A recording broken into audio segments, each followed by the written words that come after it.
कामरान भाई, हमने आपसे अलकायदा की फॉर्मेशन तो समझी, इसके अलावा हमने सद्दाम हुसैन के राइज एंड फॉल पर भी बात की। लेकिन अगर हम देखें, जब अमेरिका इराक के अंदर एंटर होता है तो उसके बाद एक नई तंजीम जन्म लेती है। उस तंजीम का नाम तो है दाइश।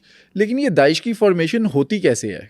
जी हजरत, इसका जो असल शुरुआत है, ये कह लीजिए कि ये जब इनखला शुरू हुआ, अमरीकी फौज का इराक से जब इन्होंने इनखला शुरू किया, जब वहां से ये जाना निकलना शुरू हो गए थे, तो वो एक वक्त था कि याद रखिए कि वो जो बाथिस्ट पार्टी जो सद्दाम हुसैन की थी वो जेल में थे। उसके अलावा जो अलकायदा के लोग जो थे वहां पर इराक में वो जेल में थे। तो वो सारे जो थे वो, यानी एक फॉर्मेशन जो थी वो बनना शुरू हुई वहां पर उसकी, यानी दाइश की बुनियाद जो थी वो उस वहां पे रखी गई। लेकिन लोगों को असल ये बात नहीं पता कि यानी अबू बकर बगदादी का नाम लिया जाता है, लेकिन ये कि लोग बहुत से बात ये बात नहीं जानते कि असल जो मोजिद या जिसने जो इसकी बुनियाद थी वो अबू मूसा अल जरकावी, वो शेख जरकावी या मूसा अल जरकावी, ये जॉर्डेनियन थे, उर्दुनी थे। ये बड़े मतलब फाइटर, क्लब फाइटर, अल्कोहलिक थे, गैंगस्टर थे। इनके टैटू थे हाथों पे, सब जगह पर टैटू थे। ये बहुत एक खतरनाक यानी जॉर्डेनियन फाइटर थे। लेकिन एक बहुत स्लम में रहते थे जॉर्डन के ऊपर, जहां बहुत फलस्तीनी रहते हैं बहुत ज्यादा। तो वहां से इनको ये जेल हो गई। जेल में ये मुसलमानों के साथ थोड़ा सा, वहाँ जो एक्सट्रीमिस्ट मुसलमान होते हैं वहाँ के जॉर्डन के जो थे जिहादी, उनके साथ रहे। इन्होंने इनके ऊपर तालीम और तदरीस का काम किया और इनका जहन चेंज हुआ। ये उसके बाद गए अफगानिस्तान शेख उसामा को मिलने के लिए। शेख उसामा ने इनको मिलने से मना कर दिया। पता नहीं कौन आदमी है, गुंडा बदमाश, ये तो बाजारी जबान, जबान भी कोई सोफिस्टिकेटेड नहीं थी। तो उसामा बिन लादेन ने मिलने से मना किया, उन्होंने अहमद जवाहिरी से मिलने का कहा, उन्होंने मना कर दिया। तो वहां से दिल बर्दाश्त हो कि फिर ये इराक गए और इराक में इन्होंने कार्रवाइयों का आगाज किया। असल जो जो दाइश, जो असल दाइश है, वो दाइश थी उस वक्त जो थी वो ISIL के नाम से थी, Islamic state of Iraq Levant, यानी अल दौलत इस्लामिया फिल इराक। बस IS थी उस वक्त, अल दौलत इस्लामिया फिल इराक। उसके बाद जाके अल दौलत इस्लामिया फिल इराक व शाम, तो ये बाद में हुई है।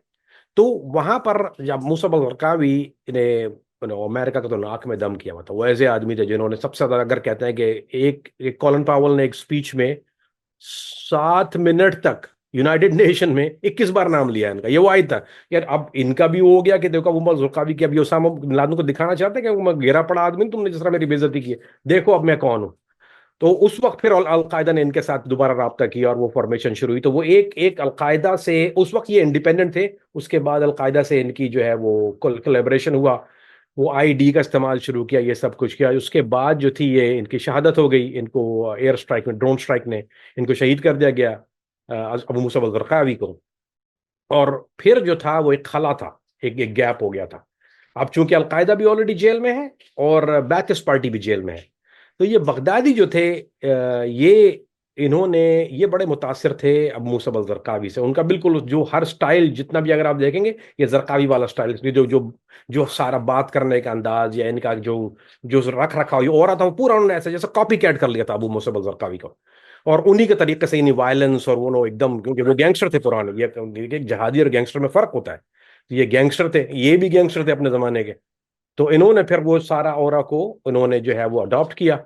और उसके बाद इन्होंने जेल में तालीमात शुरू की। और सारे जो वो बाथिस्ट पार्टी के, खास तौर पे जो इराकी इंटेलिजेंस ऑफिसर थे, इराकी फौज की इंटेलिजेंस जो होती है, और पुलिस के जो ब्रूटल जो सबसे थे, उनको उन्होंने रिक्रूट करना शुरू किया। और इस तरह से असल जो दौलत इस्लामिया है, दौलत इस्लामिया फिल इराक व शाम की बुनियाद पड़ी वो जेल में। तकरीबन मेरा ख्याल है वो मतलब 2004 में जो है, अगर शुरुआत कहें तो असल जो इन्होंने जो ऐलान किया था वो 2013 के एंड में, 2014 में इन्होंने बाकायदा तौर पे अपने खलीफा होने का और इस्लामिक स्टेट होने का, नहीं कि अब ये खिलाफा है उसका, एक उस वक्त 2013-14 में ये हो गया था ये। जब एक नई तंजीम दाइश बनती है तो इस फॉर्मेशन के पीछे इसकी आइडियोलॉजी क्या थी? अच्छा जी, अब अगर आप आते हैं इनकी जो असल तालीमात है, वो मैं आपको बताता हूँ कि ग्रैंड फादर इसको कहते हैं, यानी कि जो जहां से मुंबा जो है वो सबका वो एक ही है। ये जितने भी अगर आप देखेंगे जहादी तंजीमें हैं, वो है सैयद कुतुब के हवाले से। उसकी जो शुरुआत की वो सैयद कुतुब जो थे, वो इजिप्ट के मुस्लिम ब्रदरहुड के बानी। उन्होंने जो जो किताबें लिखी, जो तंसीफात उनकी हैं, जो आइडियोलॉजी थी, उस हिसाब से सारा जो सिलेबस है वो लिया गया सैयद कुतुब की तालीमात से, वो बेस थी इसकी। उसके बाद नंबर 2 अगर कहें तो अब शेख अब्दुल आज़म जो थे वो, उन्होंने जो उसका सिलेबस को आसान करके सैयद कुतुब की रीडिंग से लेके फिर उन्होंने अपने तौर पे उसको डिस्क्राइब करना शुरू किया। तो शेख अब्दुल आज़म उनकी काफ़ी किताबें हैं, मतलब बेतहाशा किताबें मौजूद हैं। वो जो था उन्होंने इसको डिस्क्रिप्शन उन्होंने लिखना शुरू की। तो बुनियाद दो सबकी वो एक ही स्कूल ऑफ थॉट है। और मेजॉरिटी अगर आप देखें, अलकायदा हो गई, दाइश, जितने भी फाइटर हैं उनको वो ज़्यादातर जो है मस्र से बहुत ज़्यादा माइग्रेट होते हैं, और वो हैं, अल्लाह आपका भला करे, द मुस्लिम ब्रदरहुड, जिसको अरबी में अखवानुल मुस्लिमीन कहा जाता है। इनका कुछ एक ताल्लुक जो बनता है वो अल गमा अल इस्लामी है। वो गमा मैंने इसलिए कहा कि मस्र में जे नहीं होता, अगर देते हैं ना हम जे, जैसे कहते हैं जुमा, तो अरब मसरी में क्या, इजिप्ट की अरबी में उसको गुम्मा कहा जाता है। सलातुल जुमा नहीं होता, सलातुल गुम्मा होता है। तो जमाल अब्दुल नासिर है, वो गमाल अब्दुल नासिर होता है। तो अगर आप कभी लोग सुनते होंगे अल गमा अल इस्लामिया, असल में ये है अल जमातुल इस्लामिया। जमातुल इस्लामिया खालिसतन इस्लामी, डेमो यानी कि इस्लामी, और उसमें पॉलिटिकल आंसर जो था उन्होंने बताया था कि किस तरह हुकूमत की भी जरूरत है। यानी खाली जो है वो हम सिर्फ इस्लामी तालीमात से जो है वो दुनिया में तब्दीली नहीं आएगी, बल्कि साथ साथ हमें जो है वो दुनिया में एक हुकूमत भी लेके आनी है। तो वो हुकूमत का जो सारी टीचिंग थी वो अलगम अल इस्लाम, जैसे आप देखते हैं ना कि जमात इस्लामिया पाकिस्तान में कैसी इस्लामी जमात है ना, लेकिन वो साथ साथ हुकूमत की तरफ भी आते हैं, इलेक्शन लड़ते हैं। बाकी और कोई जमातें, ये शुरू जो करने वाले अलगम अल इस्लामी है, फिर मसर यानी इजिप्ट से शुरू हुआ। अच्छा, एक उसके बाद उसको मॉडिफाई किया गया। एक बहुत बड़े आलिम थे, अबू बकर अल नाजी, उनको अबू जहाद भी कहा जाता है। अबू बकर नाजी ने जो जो रूल में, यानी किस तरह से खून को बहाना बहाना जायज है, खून को वो किस तरह किया जाए, वो उन्होंने इसकी वजाहतें की। यानी ऐसी चीजें जो जिसका जाहिरन या कुरान में या इस्लाम जिसकी इजाजत नहीं देता, तो उसकी मॉडिफिकेशन की, कि किस तरह आप जो है, जैसे जिस्म की बेइज्जती, यानी इस्लाम में इजाजत नहीं है कोर्प्स की, यानी जिसको आपका जिस्म, अगर मरे हुए इंसान के जिस्म की बेहुरमती करने का या उसको म्यूटिलेट करने का इस्लाम इजाजत नहीं देता। लेकिन दौलत इस्लामिया या जो इनका नजरिया, इसमें उसकी इजाजत है। तो वो जो सारी तालीमात जो दी हैं वो इन्होंने ली अबू बकर नैजी से। उसने अपनी किताबों में उसको लिखा कि किस तरह इसको दुश्मन के दिल में हैबत बिठाने के लिए। जैसे एक और बहुत बड़ा मशहूर वाकया है जिसका हम आगे जिक्र करेंगे, कि जॉर्डेनियन पायलट जो था, वो उसने उनका प्लेन शूट आउट किया, इन्होंने उसको शूट डाउन किया, उसको अरेस्ट कर लिया। उसके बाद इन्होंने उसको पिंजरे में डाल के, बाकायदा वो दुनिया में बहुत प्रोपेगेंडा हुआ था उसका, और केमिकल छिड़क के उस पर आग लगा दी थी अंदर। अब इस्लाम इजाजत नहीं देता इस तरह से दुश्मन के साथ ये सलूक करने का, लेकिन उन्होंने ये किया कि क्योंकि हमारे बच्चों के जलाता है। फिर तावील जो उन्होंने अबू बकर अल नैजी से इन्होंने वो लिए, और उसको यानी उसको कहते हैं फ़िक़्ह दाइमा।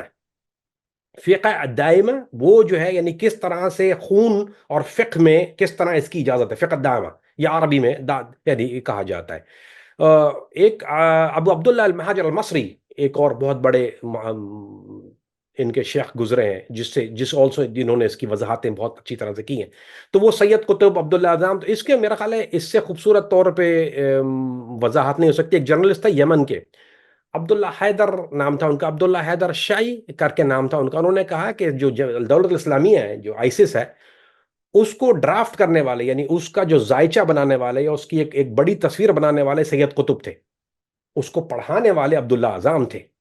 उसको दुनिया में फैलाने वाले उसामा बिन लादेन थे। और उस तालीमात को असल शक्ल में दिखाने वाले अबू मूसा अल जरकावी थे।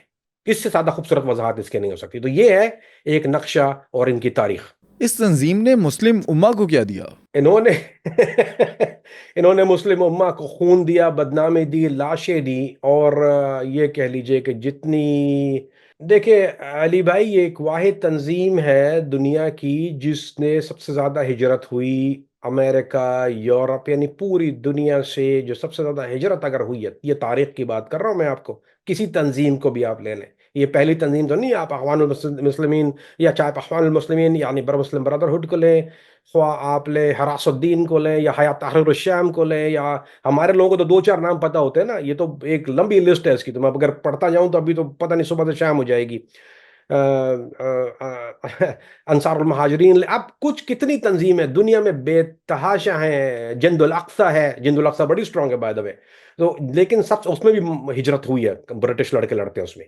लेकिन जो सबसे ज्यादा अगर हिजरत हुई है तो वो दौलत इस्लामिया, अल दौलत इस्लामिया, फिर इराक व शाम, यानी इनके ऊपर सबसे ज्यादा हिजरत हुई।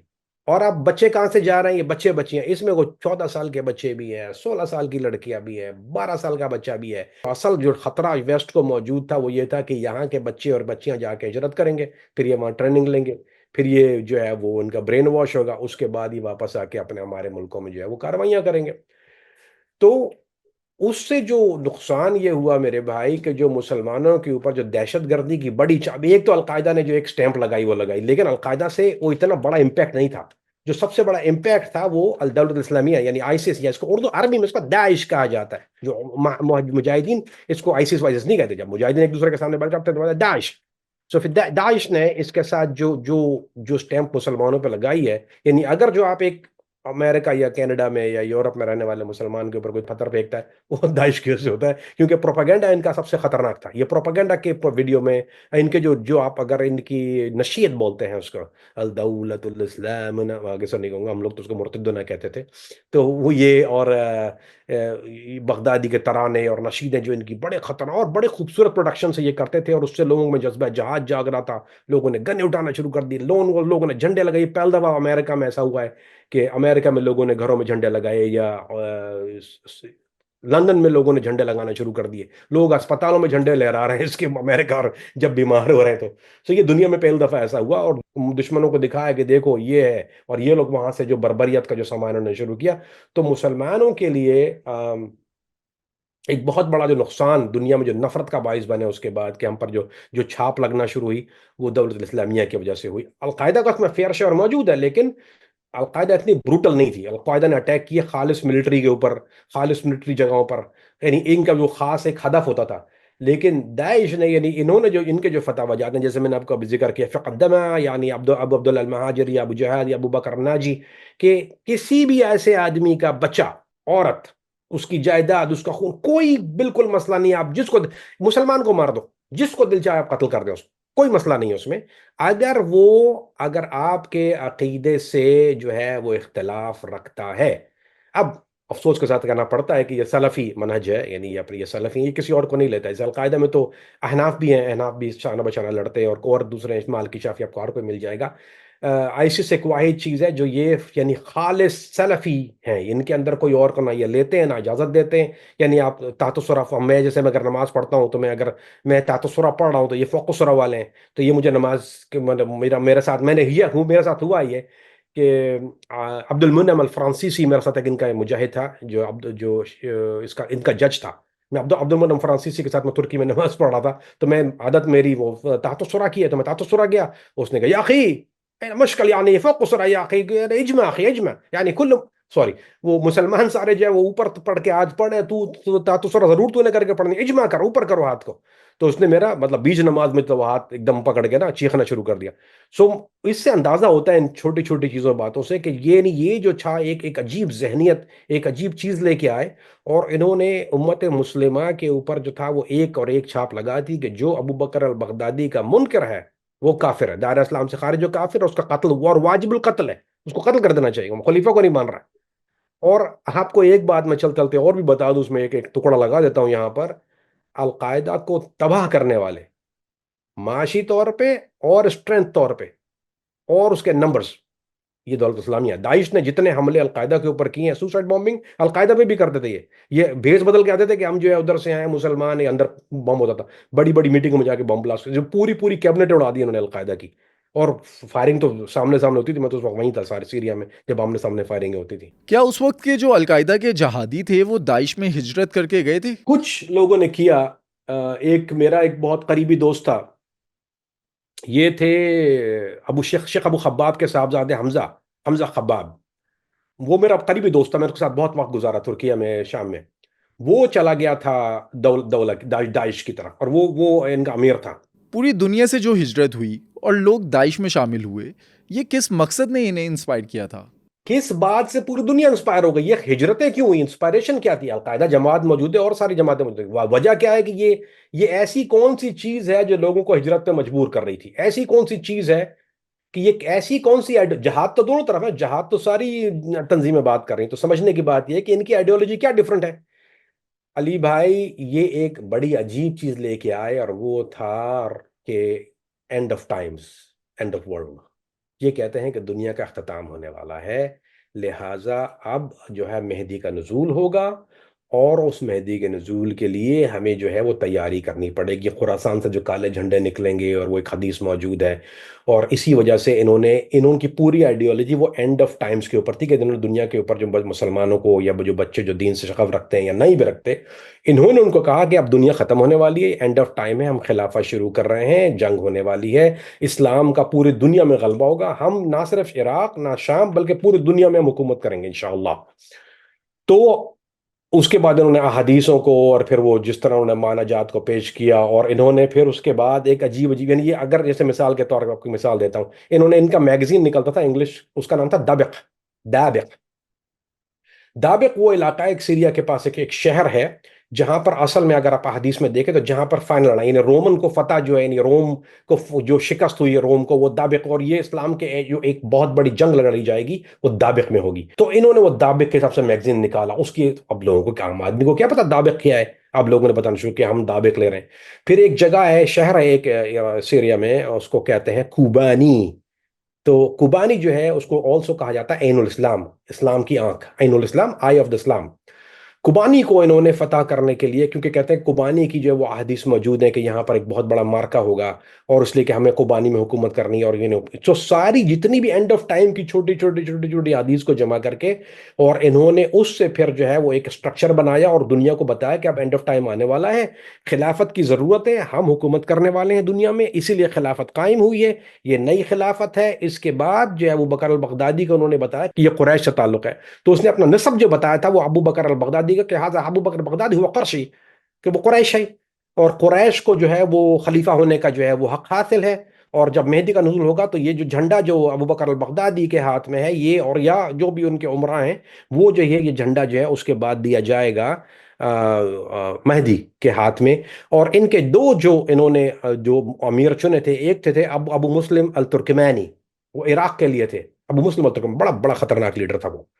और दूसरा इनका जो लीडर था वो था अबू अली अल अंबारी, वो सो था, उसको अबू अल आरफी भी कहते थे, वो शायद सीरिया के लिए उन्होंने उसको लड़ा था, वो भी खतरनाक आदमी था। और ये दोनों सद्दाम की जो इंटेलिजेंस के चीफ थे दोनों, इन्होंने इनको अपना राइट एंड लेफ्ट बनाया हुआ था। और इनका जो प्रोपेगेंडा लीडर था उसका नाम था अबू उमर अल अदनानी। इनकी जितनी भी अगर आप नशीदें अगर देखें, और इंटर पे भी मौजूद है, यूट्यूब पे भी मौजूद है, कई जगह मौजूद मिल जाएंगी आपको, तो वो जो उनकी जो पूरी ग्राफिक, और वो इतना ऐसा जैसे वो हॉलीवुड के लेवल की ग्राफिक होती है। इनके जो लड़के जो करते थे वो ब्रिटिश से आए, इंग्लैंड में आए थे, ब्रिटिश लड़के थे वो पूरा काम करते थे, और वो एंड ऑफ टाइम दिखाते थे कि यानी कि किस तरह से झंडा निकल रहा है, और घोड़े भाग रहे हैं, और ये ट्रेनिंग दांतों में जो है वो छुरी दबा के क्लाइम कर रहे हैं, काले नकाब पहने हुए। ऐसा लगता है कि मेरा भी दिल चाहता अभी जाके भागूं, अभी मैं भी जाके लड़ना शुरू, आप भी देखेंगे आपको बोला यार मैं भी, आपका भी दिल में नहीं आएगा। और फिर लड़कियां, ओ हो, शादियां जितनी दिल चाहे करो। फिर लौंडियां, इन्होंने वो भी शुरू कर दिया, लौंडी सिस्टम, आपको पता या नहीं पता, ये उठाते थे यजीदियों, इजीदी, यजीदी नहीं कहते उनको, इजीदी कहते हैं, ये एक अलग फिरका है जो कि पाकिस्तान में भी मौजूद है, ये इजीदी। तो उनकी जो एक बड़ी तादाद जो वहां पर सीरिया में मौजूद है, इन्होंने उनको वहां से अगवा करना शुरू किया, उनकी लड़कियों को, और लड़कियों को लौंडी बना के रखना शुरू किया। सो ये सारा जो, जब ये सब चीजें जो प्रोपागेंडा में सामने आई, जो कि प्रोपागेंडा वॉर थी पहले तो ये, उसके बाद जब हिजरत हुई इनके पास लड़के पहुंचे, और इनके पास अली भाई, तो आप तो ये समझ लीजिए कि फौजी तो ऑलरेडी फौज के लोग तो मौजूद हैं बातिस्ता आर्मी के, यानी जो जो सद्दाम आर्मी के, क्योंकि वो जितने भी बेरोजगार हो गए थे उनके जगह चाहिए थी, तो सारे भी जिनके भी इनके अमीर थे वो थे। अब स्ट्रेटजी इनके पास है, अब फाइटर भी जो आ रहे हैं इनके पास, अब इनके पास जैसे डच आर्मी का एक लड़का था ट्रेनर, डच आर्मी का स्नाइपर इनके पास था, वो स्टायर रॉग ला के रखता था, अबू हमजा। अबू हमजा वो डच आर्मी के लिए वहीं पला बड़ा है, अब वो इनके पास वो भी है, ट्रेनर भी है इनके पास। ब्रिटेन से बड़े बड़े खतरनाक लड़के इनके पास गए हैं, फ्रांस से बड़ी हो गया, तुनीजिया, मोरक्को, यानी हर जगह से, कुछ पुलिस के लोग, कुछ आर्मी के लोग, तो सो इनके पास। और सो इनका जो मीडिया सेल था उसकी जो ब्रिटिश जो लड़के थे वो कमाल काम करते थे। इसको अमेरिका एडमिट करता है कि सबसे बेस्ट मीडिया सेल हॉलीवुड के लेवल का है, तो वो दाइश का था। तो उसके बाद उन्होंने प्रोपागेंडा किया, माइग्रेशन हुई, एक नई चीज बेची कि एंड ऑफ टाइम दुनिया खत्म होने वाली है और हमारे पास खिलाफत हमने कायम कर ली है, तमाम मुसलमान खिलाफत में आ जाए। और ये अपनी आने के बाद वो अपने पासपोर्ट कैमरे में रख के फाड़ के फेंकते थे कि अब तुम्हारी ये शनाख्त हमें नहीं चाहिए, हमारी शनाख्त इस्लाम हमें मिल गई। तो इतना खूबसूरत इन्होंने एक चीज बना के पेश की कि फिर वो लोग जो थे इनकी तरफ अट्रैक्ट हुए, और वो इस तरह से दाइश का एक खिलाफत का एक शुरू हुआ। दुनिया की वो कौन सी कमजोरियां होती हैं जिनसे ये तंजीमें फायदा उठाती हैं? हर तंजीम जो है वो किसी ना किसी का वीक पॉइंट ढूंढती है, और ऐसी तंजीमें जो हैं वो वॉनरेबिलिटीज को इंग्लिश में कहा जाता है, वो वॉनरेबल। इनका खास जो टारगेट ऑडियंस थी या टारगेट क्लाइंटेल था, उसको कहते हैं, हम उनको कहते हैं इंटरनेट के जहादी। वो बच्चे जो इंटरनेट पे जहाद करते थे अलकायदा के दौर में, वो सिर्फ उनका टाइम होता था पोस्टिंग करना, यूट्यूब पे फेसबुक पे वीडियो देखना, ये उनको हम कहते हैं, उनको पता नहीं था वो क्या रहा है, वो जहाद में बड़े वो जो लिख लिख के वो भेजते थे। इन्होंने टारगेट किया उनको। अब वो नर्ड कहते हैं, इंग्लिश में एक लफ्ज है, यानी कंप्यूटर वाला बच्चा नहीं होता मोटा चश्मा लगा के बैठा होता है, गेमर जिसको कहते हैं, गेमर भी कहते हैं, वो है इनकी ऑडियंस। वो रहते हैं एक इल्यूजनरी वर्ल्ड में, एक उनको वो दुनिया का हक तो पता नहीं है, वो बेचारे बाहर तो निकलते नहीं है, वो इसी इल्यूजन वर्ल्ड में रहते हैं। अब उनको उन्होंने जो ये बेचना शुरू किया, तो वो उनकी वनरेबिलिटी कि तुम हमारे पास आओ, वील जो तुम ये देख रहे हो ना गने और ये सारी चीजें, वील प्रोवाइड यू, हमारे पास है। लड़कियां ओ जितनी बाहर से लड़के निकाह करवाते थे, बड़ी बड़ी फ्रांस से आ रही हैं लड़कियां भाग भाग के, और वो छोटी छोटी बच्चियां जो कहती हैं हमें मुजाहिदीन से शादी करनी है, वो एक आदमी पटका बांधा हुआ है, हमें भी तुम आ जाओ तुम्हारी मुजाहिदीन से शादी कर दे, बेकायदा रिक्रूटिंग सेंटर था लड़कियों के लिए इटसेल्फ। वो लड़कियों से बात करके वो भगवा के ले आते थे वहां। और जो सो वो जो एक इंसान के अंदर एक ख्वाहिश होती है कि मुझे वो जॉन रैम्बो जैसे मैंने कहा हर एक को बनना होता है, और लड़कियों को एक बड़े मुजाहिद से शादी करनी है, तो उन्होंने उस ऑडियंस को टारगेट किया, उसकी माइग्रेशन हुई। और उस ना सिर्फ वो, बल्कि लोगों ने, जैसे मैंने अभी कमरान कायम खानी का जिक्र किया, ये ऑयल का इंजीनियर था पाकिस्तान में, इसकी ये बड़ा ऑयल एंड गैस का इंजीनियर था। ये अपनी बीवी और बच्चों को झूठ बोल के ले गया कि मुझे लेके चलो हम तुम्हें, क्योंकि वो सही हाल में तो जाती नहीं कभी भी, उसको बोला गया कि चलो हम लोग जो है वो तुम्हें मैं वेकेशन पे लेके जा रहा हूँ तुर्की। और तुर्की भी इसने सारा वाला जितना भी सारा सामान था घर का बेच के उसको लिक्विड कैश किया, कुछ गोल्ड खरीदा, गोल्ड को इसने लेके साथ में रखा, और पूरा खानदान, और ऐसी है सिर्फ यहाँ से नहीं, लंदन से जो लोग ब्रिटिश के माहौल में रह रहे हैं उनके बच्चे जो है वो गुनाहों में पड़े हुए हैं, उनको पता है कि गलत तरफ जा रहे हैं, उनको अपने बच्चों की फिक्र है कि बच्चे मेरे खराब हो रहे हैं, उनको उन्होंने कहा कि आप आइए, हम आपको महफूज इस्लामी हुकूमत खिलाफत दे रहे हैं, जहाँ पर इस्लाम का बोलबाला होगा, आपके बच्चे बिगड़ेंगे नहीं, खालिद इस्लामी माहौल होगा, दीन की तालीम होगी। तो वो खानदान जिनको जो ऑलरेडी वनरेबल थे दुनिया में, कि अपने के हालात, अपने बच्चों से परेशान थे कि मेरा बच्चा बड़ा होगा, उस वो जो है पता नहीं किन हालात में जाएगा, तो उन खानदानों को इन्होंने फिर कम्युनिकेट करके देखिए, इन्होंने मदरसे दिखाना शुरू किए, वीडियो बनाई, बच्चे तालीम से सॉफ्ट सेल्फ डिफेंस ट्रेनिंग हो रही है एक तरफ बच्चों की, एक तरफ छोटा बच्चा जो बैठा वो खिदमत कर रहा है मुजाहिदीन की, औरतें जो है वो आप पर दिखाया कि औरतें घरों बैठ के दीन की तालीम हासिल कर रही हैं। फिर उन्होंने औरतों का विंग बनाया जो कि अलकायदा में बिल्कुल इजाजत नहीं थी, औरतों का विंग, हिजाब करे हुए क्लशन पे डाले हुए आंटियां वो सड़कों पे गश्त कर रही हैं, वो भी औरतों की, यार हमारी भी ऐसा हो सकता है कि हम भी औरत की पुलिस बनेंगे, हिजाबी, वाह सुभान अल्लाह, लेट्स गो। वो बाद में पता चला हुआ क्या। तो खैर वो जो इन्होंने एक इल्यूजन जो क्रिएट किया, अली भाई सच बोलो, चलो आज बोल देता हूँ, मैं भी जाना चाह रहा था इसमें, मजाक नहीं कर रहा मैं आपको, वल्लाह अक़सम बिल्लाह कहता हूँ मैं आपको, मैं भी जाना चाह रहा, मैंने भी देख देख के, वो तो बाद में जब मैं पहुंचा तो मुझे पता चला मेरा भी अपना हो गया था काम। मैं पहुंचने वाला था, शुक्र करूँ मैं किसी लोगों को मिल गया ना, मैं पाग में, वो हंस रहे हैं मुझे देख के, बोला आखिर तुम, मैंने बोला यार मुझे भी जाना है यार, मैं भी खिलाफ खिलाफ हो गई, अब खत्म हो गया बस मेरा भी काम। तो आप सोचे मैं भी अट्रैक्ट हो गया, मैं जा रहा था, सच में जा रहा, मैंने इतनी बड़ी कसम खाई, आपकी कभी मैंने कसम नहीं खाई होगी कि वल्लाहि अक़सम बिल्लाह मैं जाना चाह रहा। हमने पहले भी बात की थी कि अलकायदा तो स्पॉन्सर्ड बाय यूएस थी, लेकिन अगर हम दाइश की बात करें, दाइश के पास इतना पैसा कहाँ से आया? किस मुल्क ने दाइश की माली इमदाद की? नहीं नहीं अली भाई, इनको इनको फाइनेंशियल जो था वो बड़ा, आपको जैसे मैंने बता दिया कि इनके पास तो, इनको जरूरत नहीं थी ना किसी एक्सटर्नल फंडिंग की। ऑल दो सऊदीया से जो कुछ रिच जैसे शयूख हैं वहाँ के, वो कुछ फंडिंग कर रहे थे, कुछ इनको कतर से कुछ थोड़ी सी फंडिंग आ रही थी, वो इतनी ज्यादा नहीं थी। इनका जो बजट था ना साल का, वो $1 बिलियन का जो जो जो जो मैंडेटरी बजट होता है, या जो फाइटर के, क्योंकि इनमें वजीफा सिस्टम भी है, वजीफा दिया जाता था, हर हर फाइटर को वजीफा मिलता, 300 किसी को डॉलर के बच्चे हैं तो उसका ज्यादा वजीफा, वजाइफ के ऊपर चलते थे ये। तो एक यकीन ये बात कीजिए, जहन में रखिएगा कि इनके पास जो वेल्थ थी वो पहले तो दी, वो इराक को ऊपर उन्होंने कब्जा किया, तो सारे बैंक वैंक इनके पास आ गए थे। फिर इनके पास तेल के कुएं इनके अंडर थे, तो सीरिया में भी तेल के कुएं, जब जितना भी असला डिपो जो सीरियन आर्मी भागी है, इन्होंने बगैर गोली चलाए तो सीरिया को फतह कर लिया था। जो इलाके इनके पास है देर जहूर वगैरह, उनमें एक गोली भी नहीं चली है। सीरियन फौज आगे आगे, ये लोग पीछे पीछे हैं। तो अजीब मंजर थे, वो फौजी भाग रहे हैं। ये जो थे वो इराक से जब घिसना शुरू हुए सीरिया के ऊपर, तो सारे बैंकों पे कब्जा, सारी दुकानों पे कब्जा, सारे मॉलों पे कब्जा, सारे तेल के कुओं पे कब्जा, तेल बेच रहे थे ये मुख्तलिफ मुल्कों को, तुर्की भी इनसे तेल खरीद रहा था इलीगल। इनकी इलीगल ऑयल सेल बहुत बड़ी तादाद में थी, उससे इनकी फंडिंग होती थी। वो जो जो इनके पास ऑयल इंजीनियर्स मौजूद थे, जिन्होंने जैसे इन्होंने इश्तहार दिए कि हमारे लोगों को बताया कि भाई हमें ऑयल इंजीनियर चाहिए, आइए आप इस्लामी हुकूमत में आपको तेल की नौकरी देते हैं, अगर आप सऊदीया में जॉब करते हैं तो ये, तो वहां से लोग गए जो ऑयल के इंजीनियर थे, वो पूरा मैनेज कर रहे थे इनके ऑयल प्रोडक्शन, वहां से पूरा ऑयल प्रोडक्शन, इनके पास हर प्रोफेशन के लिए लोग मौजूद थे। तो इनकी एक अपनी हुकूमत थी, तो इनके पास पैसे की कमी तो थी नहीं, क्योंकि तेल का कुएं चल रहे हैं, सारे बैंक आपके पास हैं, तो इनके पास आमदनी और पैसे का मसला नहीं था। फिर कीप इन माइंड जो इनकी माइग्रेशन हुई है, जैसे जो फाइटर जैसे लंदन से आया हुआ है या अमेरिका से आया हुआ है या कैनेडियन फाइटर्स हैं, हॉलैंड से आए हुए हैं, अब उनको जो ये वहां के लोगों को इन्होंने कहना शुरू किया कि तुम अगर जिहाद यानी जिहाद अव्वल यानी जिहाद फिल क़िताल नहीं कर सकते, जिहाद अव्वल यानी पहले दर्जे का जिहाद, जिहाद फिल क़िताल, अगर तुम जिहाद फिल क़िताल नहीं कर सकते जिहाद बिल अम्वाल करो।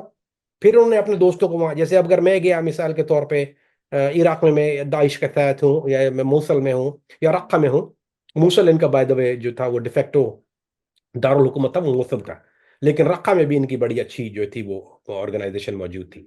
तो अगर मैं मिसाल के तौर पर, तो मैं वहाँ अपने अब जानने वालों को कहूंगा जितने मेरे अमेरिका में जानने वाले हैं कि भाई तुम तो जिहाद फिल क़िताल नहीं कर रहे, तो अगर बोला अब नहीं नहीं मैं नहीं कर सकता, बोला जिहाद फिल माल करो, फिर हमें पैसा भेजो। तो वहां से उनकी जैसे मेरे पास फंडिंग आना शुरू हो गई, अब मेरे पास वो सपोर्ट आ गई। हर आदमी के पर ये इंस्ट्रक्शन थी कि आप अपने जो अजीज वकारिब को जहाद फिल माल, अगर वो जहाद फिल क़िताल नहीं कर पा रहा है यानी अव्वल दर्जे का जहाद नहीं कर पा रहा है, तो उसको बोला अपने माली मदद जरूर करे। तो फिर वहां से भी डॉलर आने लगे, नहीं वो ज़र मुबादला भी आने लगा वहां से।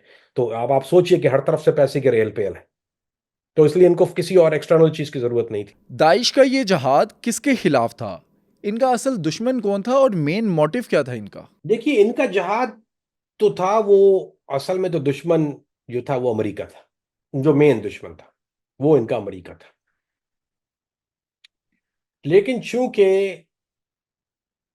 ये कहते थे, इनका अकीदे में ये था कि अगर हम सिर्फ अमेरिका से जंग शुरू कर देंगे तो वो हाल होगा जो अलकायदा का हुआ है।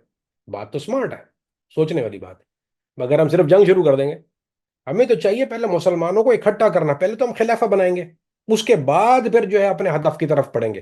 पहले हम जो है वो अंदर की सफाई कर लें, यानी ये कि मुसलमान मुल्कों में, जैसे मैंने आपको मुल्कों के नाम बताता हूं जहां पर इन्होंने अनाउंस किया, जब इन्होंने दाइश अनाउंस किया तो 8 सूबे, उसके अलावा इन्होंने जिन मुल्कों के लिए दाइश को अनाउंस किया था उसमें पाकिस्तान का भी नाम, मैं आपको मुल्कों के नाम बताता हूँ कि जब इन्होंने जब कहा कि हम 8 ममालिक में दाइश की इब्तिदा कर रहे हैं, यानी जब ये 2014 में 13 के अवाइल या 14 के अवाइल में जब अबू बकर अल बगदादी ने खुतबा दिया था, वो पहला जुमे का खुतबा था जी, ये पहले दफा मस्जिद में आया, और पहली दफा ऐसा दुनिया में हुआ है कि किसी मुजाहिद के इमाम ने या किसी जहादी तंजीम के सरबरा ने बाकायदा जुमे का खुतबा दिया। तो वो बाकायदा काली वाली पगड़ी पहन के मेंबर पे खड़ा हुआ, वो रिकॉर्ड हो रहा है, वो पूरी शहर जो है में आवाम जो है वो पूरे रोडों पे नमाज पढ़ रही है जुमे की, बड़ा अजीम शान इज्तिमा था वो। तो उसमें उन्होंने कहा था कि इराक, सीरिया, अफगानिस्तान के अलावा पाकिस्तान, अल्जेरिया, कजाकस, Egypt, Libya, Saudi Arabia, West Africa और यमन, ये इलाके हैं जिसमें जो है हम ऐलान करते हैं दाइश का, ताकि हम यहां से जो है वो, यानी एक तो फॉर्मेशन हो गया, आपने खिलाफा बना दिया, उसके बाद छोटे छोटे डिफेक्टो प्रोविंस होंगे हमारे, ये सारे हमारे सूबे होंगे, डिफेक्टो प्रोविंस जिसको कहते हैं। और उसके बाद फिर हम जब यानी इन इलाकों की तरफ वहां वहां से बढ़ेंगे, हम यहाँ से बढ़ेंगे, उसके बाद एक नेटवर्क होगा और हमारे दुनिया पूरा दुनिया पे कब्जा हो जाएगा। लेकिन जो अब कोई भी आदमी, जैसा मैंने कहा कि इनका दुश्मन जो है वो अमेरिका है नंबर 1। लेकिन है अली भाई, ये लोग जो हमास के खिलाफ थे, ये लोग हमास के खिलाफ इन्होंने फतवे दिए, देखा हमास वाजिबुल कत्ल है, बोलते हैं कि हमास कैसे लड़ सकती है, कि हमास के पास तो खलीफा नहीं, खलीफा तो हमारे पास है, तो हमें हक है जहाद का ऐलान करने का यहूदी के खिलाफ, यानी इसराइल के खिलाफ। वो इसराइल हमास जहाद नहीं कर सकते, हम कर सकते हैं जहाद, क्योंकि हमारे पास खलीफा, जब तक हमारा खलीफा हुक्म नहीं देगा, और खलीफा के हुक्म से जहाद होता है, हर कोई अपनी मर्जी से जहाद नहीं कर सकता है। तो इन्होंने हमास के खिलाफ भी फतवा दे दिया था। तो चाहे चाहे वो कोई भी हो, अब जो इनका मेन, यानी कोई भी यूरोप में अब इन्होंने जो हमले किए वो पूरी दुनिया में ही किए, लेकिन इनका जो भी इनसे, इनका दुश्मन हर कोई था भाई, जो जो बगदादी को नहीं मानता वो दुश्मन है बस, चाहे वो कोई भी हो, चाहे वो तालिबान हो, चाहे वो अलकायदा हो, चाहे कोई भी हो। बहरहाल अमेरिका के ऊपर इनका जो था वो 36 का आंकड़ा लगा रहा है, क्योंकि अमेरिका हमले कर रहा था, जॉर्डन कर रहा था, तो ये उसके साथ जो था उसके साथ हमले कर रहे थे उनके ऊपर बराबरी के। इसराइल ने जिस कदर फ़लस्तीन के मज़लूम मुसलमानों पर जुल्म ढाए, उसके बाद दुनिया के तमाम मुसलमानों को इसराइल पर गुस्सा है। अगर हम बात करें दाइश की, तो उनका ये जिहाद क्या इसराइल के खिलाफ था? उन्होंने क्या कार्रवाइयाँ की इसराइल के खिलाफ? इन्होंने इसराइल के लिए कोई कार्रवाई नहीं की, कोई काम नहीं किया, एक भी हमला नहीं किया इसराइल के ऊपर। उन्होंने ईरान में किए हमले, इन्होंने ईरान में किए, पाकिस्तान में किए, अफगानिस्तान में किए, इन मुस्लिम सऊदी अरब में किया इन्होंने, हर जगह किया हुआ था। और बाहर ममालिक में क्या हुआ, अगर आप बाद में सवाल करेंगे आपको तफसील उनकी बता दूंगा कि जो उनके मेन लैंडमार्क हमले वो कहाँ पर है। लेकिन ऐसा सच खास कोई हमला जो है वो इन्होंने नहीं किया। पिछले दिनों जब ईरान में हमला हुआ, जब तो वो हिजबुल्लाह के लीडर के ऊपर जब इन्होंने हमला किया, तो इन्होंने अंदर कार्रवाई की ईरान में, उनकी जो थी यानी इन्होंने भी अंदर कार्रवाई की, इन्होंने बम ब्लास्ट कर दिया था ईरान के अंदर, तो उनकी तवज्जो बटाने के लिए, ताकि उनका जो अमेरिका से तवज्जो हट जा रही इनकी तरफ आ जाए। तो ये इन्होंने भी रिसेंटली किया है ये। दाइश के जो खलीफा थे वो थे Abu Bakr al Baghdadi. Abu Bakr al Baghdadi का क्या बैकग्राउंड था, कहाँ से आए थे, कौन थे ये? अबू बकर अल बगदादी जो थे ये असल में कोई बड़ी एक बहुत ही रिलीजियस फैमिली का ऑफ कोर्स लड़का था, और सॉकर प्लेयर था, वो अच्छा अच्छी सॉकर खेलता था। और लेकिन मसला ये हुआ कि जब इराक में रेजिस्टेंस अमेरिकन हुआ, तो ये उस वक्त उनके खिलाफ जो था वो लड़ रहे थे। तो वो एक एक तंजीम, अच्छा वो आपने जिक्र कर दिया, तो एक तंजीम जो जो जो उस वक्त जब इन्होंने बनाई थी, जो ये दाइश से पहले जो ये जिस जिस तंजीम से ताल्लुक था, उसका नाम था जैश अल तैयफा अल मंसूरा। ये जैश अल तैयफा अल मंसूरा, जितने भी जो बैथिस्ट आर्मी के ये जो अमेरिकन जितने भी लड़के जो थे वो लड़ रहे थे, वो ये जैश अल तैयफा अल मंसूरा में लड़ रहे थे। तो ये जैश अल तैयफा अल मंसूरा के लिए लड़ते हुए गिरफ्तार हुए, तो उस वक्त ये जेल में चले गए थे। और फिर जेल में जो थी वहां पर जारी बात है, वो पढ़ने पढ़ने के लिए कोई इतना कंटेंट तो होता नहीं था, कोई ऐसी चीज तो मौजूद नहीं थी। ये सब कुरान का एक हल्का होता था, उसमें बैठते थे वहां पे। तो उस तरह से इनके पास जो थी वो इन्होंने दीन को पढ़ना शुरू किया। और वैसे मैंने पहले बताया कि ये मुतासिर तो जरकावी ने जो शेख अबू मूसा अल जरकावी ने जो कारनामे दिखिए थे, जो अमेरिकन फौज को जो नुकसान पहुंचा था, उससे मुतासिर तो ये ऑलरेडी थे। तो उसके बाद जो था वो इनकी वहां पे रिफॉर्म होना शुरू हुए वहां पर।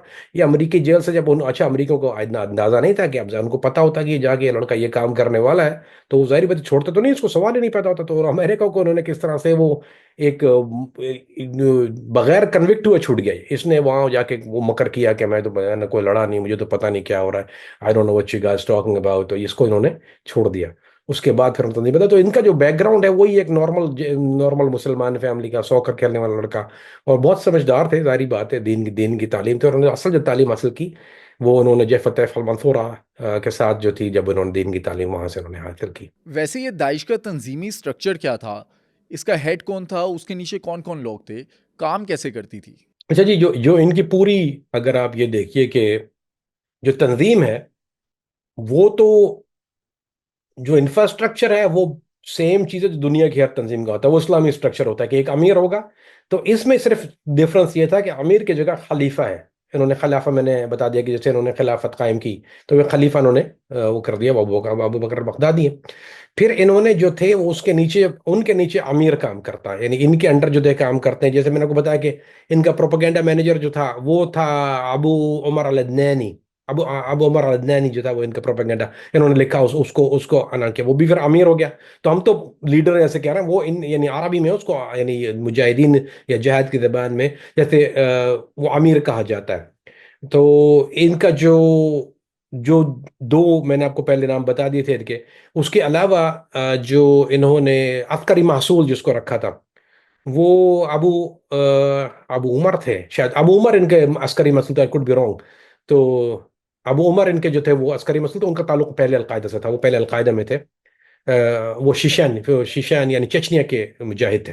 तो वो इनके, तो इस तरह से इनके पास वो स्ट्रक्चर ये था कि जैसे एक खलीफा है, उसके अंदर जो है वो अमीर है, फिर उसके अंदर अमीर है, फिर उसके अंदर अमीर है, उसके नीचे जो फाइटर, तो हर एक स्ट्रक्चर यानी एक एक ग्रुप के ऊपर जो था वो एक अमीर किया हुआ है उन्होंने।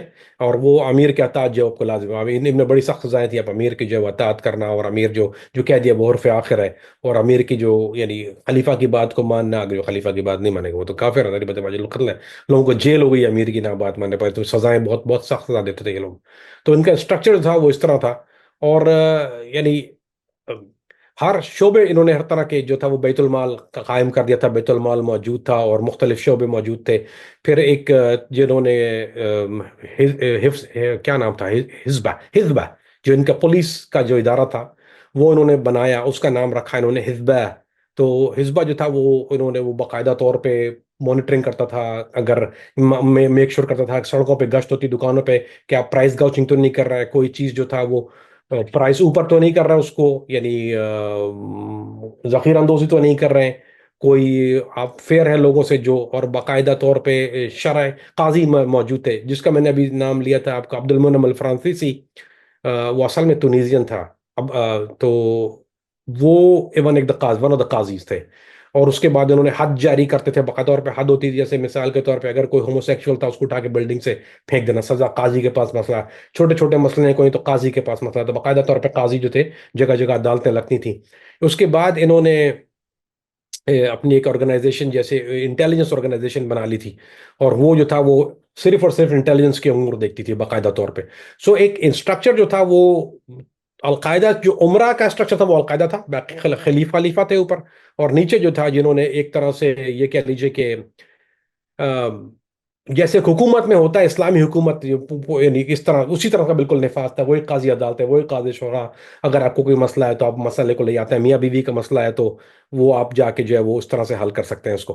तो ये कुछ चीज़ें थी जो इन्होंने नाफिज की थी, जो कि तकरीबन ये कहिए कि एन इस्लामी थी। और एक और बात अली भाई मैं शामिल कर देता हूँ यहाँ पे, पता नहीं लोगों को बुरी लगेगी, हम लोगों को एक एक जरूर मैं रखा देता हूँ, इसमें लोगों को बुरी लगती है कि जो शरई जो किताबें या तालीमात जो ये कहते थे कि, यानी जारी बात है, बाकी तो जहाद के उमूर में तो मैंने आपको बता दिया नाम के जहाद के उमूर में इन्होंने जो लिया वो जिनसे अखवानुल मुस्लिमीन की जो बारात थी वो लिया। लेकिन शरई तौर पर जो कुतुब मौजूद थी ज़्यादातर वो शेखुल इस्लाम इब्न तैमिया रहमहुल्लाह, उनकी जो किताब थी वो, यानी जो शरीयत के हिसाब से, यानी वो बहुत कंट्रोल्ड, आप हर लिटरेचर नहीं ला सकते थे। तो मोहम्मद बिन अब्दुल वहाब या फिर शेख इस्लाम इब्न तैमिया जो था, उनकी कुतुब जो थी वो इन्होंने वो बाकायदा प्रिंट और नफाज और वो ही दी जाती थी। यानी पढ़ने के लिए अगर आपके पास कोई लिटरेचर है तो वो या तो अब्दुल अज़ाम की तरफ से, अगर जिहाद की तरफ से तो शेख अब्दुल अज़ाम का मिलेगा, लेकिन अगर दीन की तरफ से है तो वो शेख इस्लाम इब्न तैमिया, जो फतावा जात जिनके रोशनी में ये चीज़ें होती थी, वो शेख इस्लाम इब्न तैमिया के सब इन किताबों से इन्होंने इस्तेफादा हासिल किया। ये तंजीम शाम और इराक के अंदर जो इनके लोग थे उनके साथ कैसी थी? ये एक जुल्म का निज़ाम था, अपने लोगों के साथ बहुत जुल्म करते थे। अंदर बहुत परेशान थी, औरतें बहुत परेशान थी, बच्चे बहुत परेशान थे, मर्द बहुत परेशान थे, जो क्योंकि आ तो जाते थे, उनको अंदाजा तो नहीं था। तो एक दफा जब आ जाए एक इंसान, एक तंजीम, फिर उसको अंदर जाके पता चलता है ना, वो एक शेर है बड़ा खूबसूरत कि हमने गौत अज़न हो के कुछ नहीं पाया, हमने गौत अज़न हो के कुछ नहीं पाया, आप साहिलों से क्या नवीद लाएंगे। तो जैसे मैं भी बाहर आपको बताया, मैं भी जानना चाह रहा था, लेकिन जब मैं करीब पहुंच गया तो मुझे बताया लोगों ने जब, और मैंने देखना शुरू किया, भाई ये तो बड़ा ही खतरनाक काम है। सो पहली चीज कि ये वन वे ट्रैफिक था, आप अंदर आ सकते थे, बाहर नहीं जा सकते थे, और जो बाहर जाए उसकी सजा मौत थी, कत्ल करते थे उसको। क्योंकि आपने फिर जहाज से पीट कर दी तो आपकी जो है वो सजाए मौत है। अगर आप खलीफा का इनकार करते हैं, यानी आप जा रहे हैं तो आप खलीफा को नहीं मान रहे, सजाए मौत नाफिज करते हैं। फिर उनकी जेलें भरी हुई थी, जो मुसलमानों से जो बाहर से आए हुए थे उनकी, उनसे जेलें भर दी थी इन्होंने। लड़कियों से, जो लड़कियां जासूस, अगर थोड़ा सा भी शुबह हो गया कि किसी पे इल्जाम है जासूसी का कुछ है, और मॉनिटरिंग बहुत ज्यादा होती थी, इंटरनेट टेलीफोन हर चीज मॉनिटर था। और वो एक वजह भी है उसकी कि उनके मॉनिटर करने की, कि एक क्योंकि वो जाहिर बात है नहीं चाहते थे कि उनकी खबरें बाहर निकले, तस्वीरें लेने पर जगह जगह पाबंदी होती थी, आप हर जगह तस्वीर नहीं ले सकते थे, मार्केट में आप कुछ नहीं कर सकते थे। और बेग अगर अगर किसी के ऊपर इनको ये पता चल जाए कि जैसे ये आदमी इंसान जो है ये कुछ ना कुछ गलत करेगा, यानी मिसाल के तौर पे ये हमारा प्रोपेगेंडा या हमारी को गलत चीज़ों को बाहर जाके इनको लोगों को बताएगा, या फिर ये मुनहरिफ हो रहा है, ज़्यादा आवाज़ उठा रहा है, तो उसको डायरेक्ट मरवाने के बजाय ये मार्के पे भेजते थे फ्रंट पे, और अपने लोगों को बताते उसको मरवा देना। यानी जो जैसे मिसाल के तौर पर कुबानी, सबसे सख्त सख्त लड़ाई इनकी, जो एक जो मार्का कुबानी था, वो एक वन इस्लाम का मार्का, वो एक बहुत सख्त मार्का था। तो जो जो उनको पसंद नहीं था, यानी जिस जिसमें थोड़ा शुबा था कि ये जो है वो इसका ये कैरेक्टर शेडी है, या ये जो है ये हमारी तरफ यानी अब आवाज उठा रहा है कुछ, तो उसको जो फ्रंट लाइन पे जाके उसको आगे करवा देते थे। वो आदमी मर जाता, बोले शहीद हो गया, अब हो गया, मुबारक हो। तो ये जुल्म काफी ज्यादा था, सजाएं गैर मुस्लिमों के साथ तो उन्होंने जो किया वो किया, लेकिन हद जो इन्होंने जो मुसलमानों के ऊपर, जो वहाँ के नॉर्मल शहरी थे, जो इनके जिनके रूल में रह रहे थे, कुछ शयूख अल कायदा के, उन्होंने अबू बख्श शिशानी को रब्ता किया, जो इनके अस्करी मासूल, जैसे मैंने उनको बताया था, तो उनको अलकायदा से उनका ताल्लुक था पहले भी। तो काफ़ी दिन से हमारे जो थे वो, यानी अलकायदा से इनकी वो बैक डोर चैनल खुला हुआ था, वो बातचीत चलती। तो मैं आपको मिसाल दे रहा हूँ कि निज़ाम की बात, कि अलकायदा ने इनको बताया कि भाई आप ऐसा कीजिए कि आप ये जो लॉन्डी वाला मामला, एक तो इससे बदनामी बहुत हो रही है क्योंकि पूरी दुनिया में प्रोपागेंडा हो रहा है, वो मुल्क जो नहीं भी इनके खिलाफ थे वो खड़े हो गए थे। तो उन्होंने कहा कि भाई आप ये काम ना कीजिए, यानी जो उलमा जो है हमारी तरफ से, यानी अलकायदा की तरफ, हमारे इसलिए कह रहा हूँ कि मैं उस अलकायदा के साथ काम कर रहा था। तो अलकायदा के जो उलमा थे उन्होंने उनको रब्ता किया, और मैं उस नशस्त में मौजूद था जब ये बात गुफ्तगू चल रही थी। मैं ऐनी गवाह हूँ उस बात का, यानी मैं खुद बैठा हुआ था उस वक्त जब ये वीडियो कॉन्फ्रेंस चल रही थी। क्योंकि ये दोबारा करते नहीं है तो डायरेक्ट बात नहीं करते थे, वो एक टेलीग्राम से थ्रू चल रहा था, तो मैं मौजूद था उस नशिस्त में। उन्होंने कहा कि आप उनकी लड़कियां उठाएंगे तो फिर वाइस वर्सा होगा, फिर वो हमारी लड़कियां भी उठा के लेके जाएंगे। अब उनका निजाम हो या ना हो, लेकिन वो तो लेके जाएंगे, आप क्या करेंगे उस सिलसिले में? आप यानी आप उस फिर क्या करेंगे जब हमारे बच्चियों को उठा के लेके जाएंगे? तो इसलिए जो है वो इससे जो आप इज्तनाब कीजिए। लेकिन जो उन्होंने इस बात को रद्द कर दिया कि तुम दीन के दुश्मन हो, तुम लोग डरते हो, तुम्हें जो है वो शर्म नहीं आती है, और तुम दीन की यानी शरह में जो चीज़ हलाल है तुम उसको कैसे हराम कर सकते हो? अब इन्होंने हवाले तो कर दिया। मिसाल दे रहा हूं मैं आपको, अब जैसे एक लड़की को उठा के ले आया, वो लौंडी बन गई। अब वो लड़का जो लेके आया उसके पास तालीम ये नहीं थी कि आपको सलूक क्या रखना है एक लौंडी के साथ। उसके भी इस्लाम में तो हुकूक है ना, जानवर के भी हुकूक है इस्लाम में, तो कीड़े के, यानी अलयौम अकमलतु लकुम दीनकुम, दीन ने तो, अल्लाह नबी ने तो आपको ये बता दिया चप्पल कैसे पहनते, चप्पल पहनने का तरीका नबी ने बता दिया आपको सल्लल्लाहु अलैहि वसल्लम। तो अब उनको ये बात जो थी, ये पता नहीं थी कि इसके हुकूक है। वो हुकूक समझाने वाला कोई नहीं था इनको कि वो लौंडी के हुकूक क्या है। अब ये समझते थे कि अब वो अगर वो नहीं मान रही, अगर ये उसके साथ ये जिबरी जिना जिना बिल जबर करते थे, यानी उसको बांध देते थे रस्सियों से और वीडियो भी बनाते थे उसकी, तो ये उसके साथ जिना करते थे जबरी। उसको जिना ही कहा जाएगा जब आप उसको उसको खाने को नहीं दे रहे, सजाएं। अगर वो राजी नहीं, सारी बात, अब इतना खतरनाक आदमी दिन रात मार रहा है, वो कैसे आपके साथ सोना चाहेगी, हम बिस्तरी करेगी? तो उसको मारते थे, उसके बाद कुत्ते की तरह मारते थे। उसके बच्चे को, अगर कोई बच्चे, औरत है बच्चे के साथ आई तो उसके बच्चे को कहीं और बेच दिया, औरत को कहीं और बेच दिया, वो बच्चा अलग हो गया, वो पूरी औरत का बेड़ा, आप सोचिए उसके साथ क्या हाल होता होगा। उसके बाद उसको जुल्म करना, उसके जिस्म पे चरखे लगाने, ये मैंने अपनी आंखों से देखा हुआ, यानी ये मैंने इन दो आंखों से, गुनाहगार आंखों से देखा। ये जिसका मैंने नाम लिया कामरान कायम खान, ये भी बहुत मास्टर था ये जुल्म करने में। इसकी बीवी मुझे बहुत रो के बताती थी, और मैं वीडियो पे ऑन करके दिखाती थी कि ये 16 साल की लड़की को उसने हाथ ऐसे सीलिंग से रस्सी से बांधे में और चिरके लगाता था जिस्म पे उसके छुरी के साथ, जब वो राजी नहीं होती थी इसके साथ हम बिस्तरी करने के लिए। आज तक दाइश ने जो दुनिया भर के अंदर मेजर अटैक्स किए, उनके पीछे मकासद क्या थे? अच्छा देखिए, एक तो होता है कि बदला तो लेना, क्योंकि काफिर, इन्होंने तो ये तो फतवा था कि कोई भी आदमी यानी जो हमारे चीज को नहीं मानता वो वाजिबुल कत्ल है, ये तो फतवा है। जो अच्छा, फिर सारे दुश्मनान है जो लोग हमारे खिलाफ जंग कर रहे हैं, जैसे अगर वेस्ट में अमेरिका है या बरतानिया है या उर्दन है या रशिया, रशिया बड़ी बमबारी कर रहा था इनके ऊपर, रशिया ने बहुत बमबारी की, ईरान कर रहा था, हिजबुल्लाह भी लड़ रही थी वहां पर, इनके खिलाफ हिजबुल्लाह ने बहुत लड़ाई की है। अभी फिर शुरू हो गया वो मामला, खैर तो वो कभी उसको बात करेंगे इंशाल्लाह। तो इन्होंने जो था वो पेरिस अटैक जो था इनका, वो 2015 वाला, वो बहुत मशहूर वाकया, इन्होंने पेरिस में अटैक किया। उसके बाद 2024 में इन्होंने वो कैमरून के अंदर जो जो एक रशिया में अटैक किया इन्होंने, वो बड़ा मशहूर अटैक था। सिटी हॉल में क्रॉकस में इन्होंने अटैक किया था, वो बच्चे और औरतों को उन्होंने, बेदर्दी लाशें लाशें, बच्चे औरतों की लाशें पड़ी हुई थी। और बर्लिन के अंदर इन्होंने जो 2016 में बर्लिन में अटैक किया, वो लोन वुल्फ अटैक था। वो मुजाहिदीन जो थे वो सड़कों पे क्लाशनर लेके वो उनमें से दो चार निकल भी गए थे, वापस पहुंच गए थे। वो बड़ा ब्रूटल अटैक था। वो उन्होंने सेनेगाल पे भी किया था, और इन्होंने चर्चिस पे भी किया था, और वो अवाम पे भी, जो औरतें जो बच्चे सड़क पे कर रहे हैं, वो भी इन्होंने लाशें बेदर्दी से बिखरी। और तो मर्दों पे भी किया, ऐसा नहीं है, लेकिन ये कोई मिलिट्री पर अटैक नहीं था। उसके अलावा इन्होंने कई जो हमले हैं वो तुर्की के अंदर भी किए। तुर्किश एयरपोर्ट इन्होंने उड़ा दिया था, एक एक जो था तुर्किश एयरपोर्ट, बड़ा खतरनाक सुसाइड हमला हुआ था। इन्होंने तेहरान के अंदर 2016 में भी किया था एक हमला, 2017 में तेहरान में किया, और तेहरान के अंदर सुसाइड बॉम्बिंग की थी इन्होंने, काफी शहादतें हुई वहां पर। मेरा ख्याल है 2017 में मई में इन्होंने मैनचेस्टर बॉम्बिंग की थी, वो बड़ा मशहूर बड़ी बॉम्बिंग की थी, और सुसाइड अटैक नहीं था, वो रिमोट कंट्रोल डेटोनेटर बॉम्ब इन्होंने लगाया था।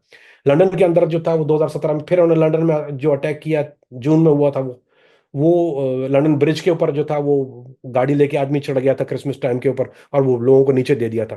तो ये वो थे जो ऑर्गेनाइज अटैक थे। लेकिन उसके अलावा अली भाई इनकी खास बात ये थी, इसको बोलते हैं लोन वुल्फ अटैक। अब वो मैंने क्यों कहा उसको, अलकायदा करती है अटैक एक इंफ्रास्ट्रक्चर के ऊपर या फौजी चीजों के ऊपर, या कुछ ऐसी चीजें जिससे बाकायदा कुछ कुछ हदफ हासिल होता है। इनका यह था कि ये ऐलान करते थे लोन वुल्फ अटैक करो, ताकि लोन वुल्फ अटैक, अब क्योंकि क्या होता है, अब सुनिए बात, एक ऑर्गेनाइजेशन ने एक अटैक प्लान किया, तो उसके मूविंग पार्ट्स होते हैं कई, कम्युनिकेशन में कहीं लीक हो गया, कहीं इंटरनेट से कोई चीज लीक हो गई कहीं, तो वो अटैक जो है वो रुक सकता है, यानी उसके ऊपर जो है वो दूसरे लोग जो है, यानी इंटेलिजेंस एजेंसी उसको टैब रख लेती हैं। ये कहते थे लोन वुल्फ करो, इसका मतलब हमें मत बताओ तुम क्या कर रहे हो, कुछ भी दिल चाहे बस इनको कत्ल करो, हमें बताओ मत क्या कर रहे हो। तो वो क्या किया, अब आप कैसे ट्रेस करेंगे लोन वुल्फ अटैक? एक बच्चा है, मिसाल के तौर पर, मेरा तो कई केसेस हैं आईसिस के, लेकिन मिसाल के तौर पर एक लड़का है मियामी में, उसने छुरी ली, रोड पे निकला, बब बब मारना शुरू कर दिया गोरों को, 4-5 गोरों को उसने छुरी मारी, आखिर में क्या, किसी ने गोली मार दी सर पे उसके। अब उसका कोई फायदा तो नुकसान नुकसान ही हुआ, फायदा तो कुछ नहीं हुआ उसका। अगर 4 गरीब गोरे वॉलमार्ट में काम करने वाले मर गए, या होम डिपो में काम करने वाले, उससे फायदा क्या, अचीव तो कुछ नहीं किया आपने।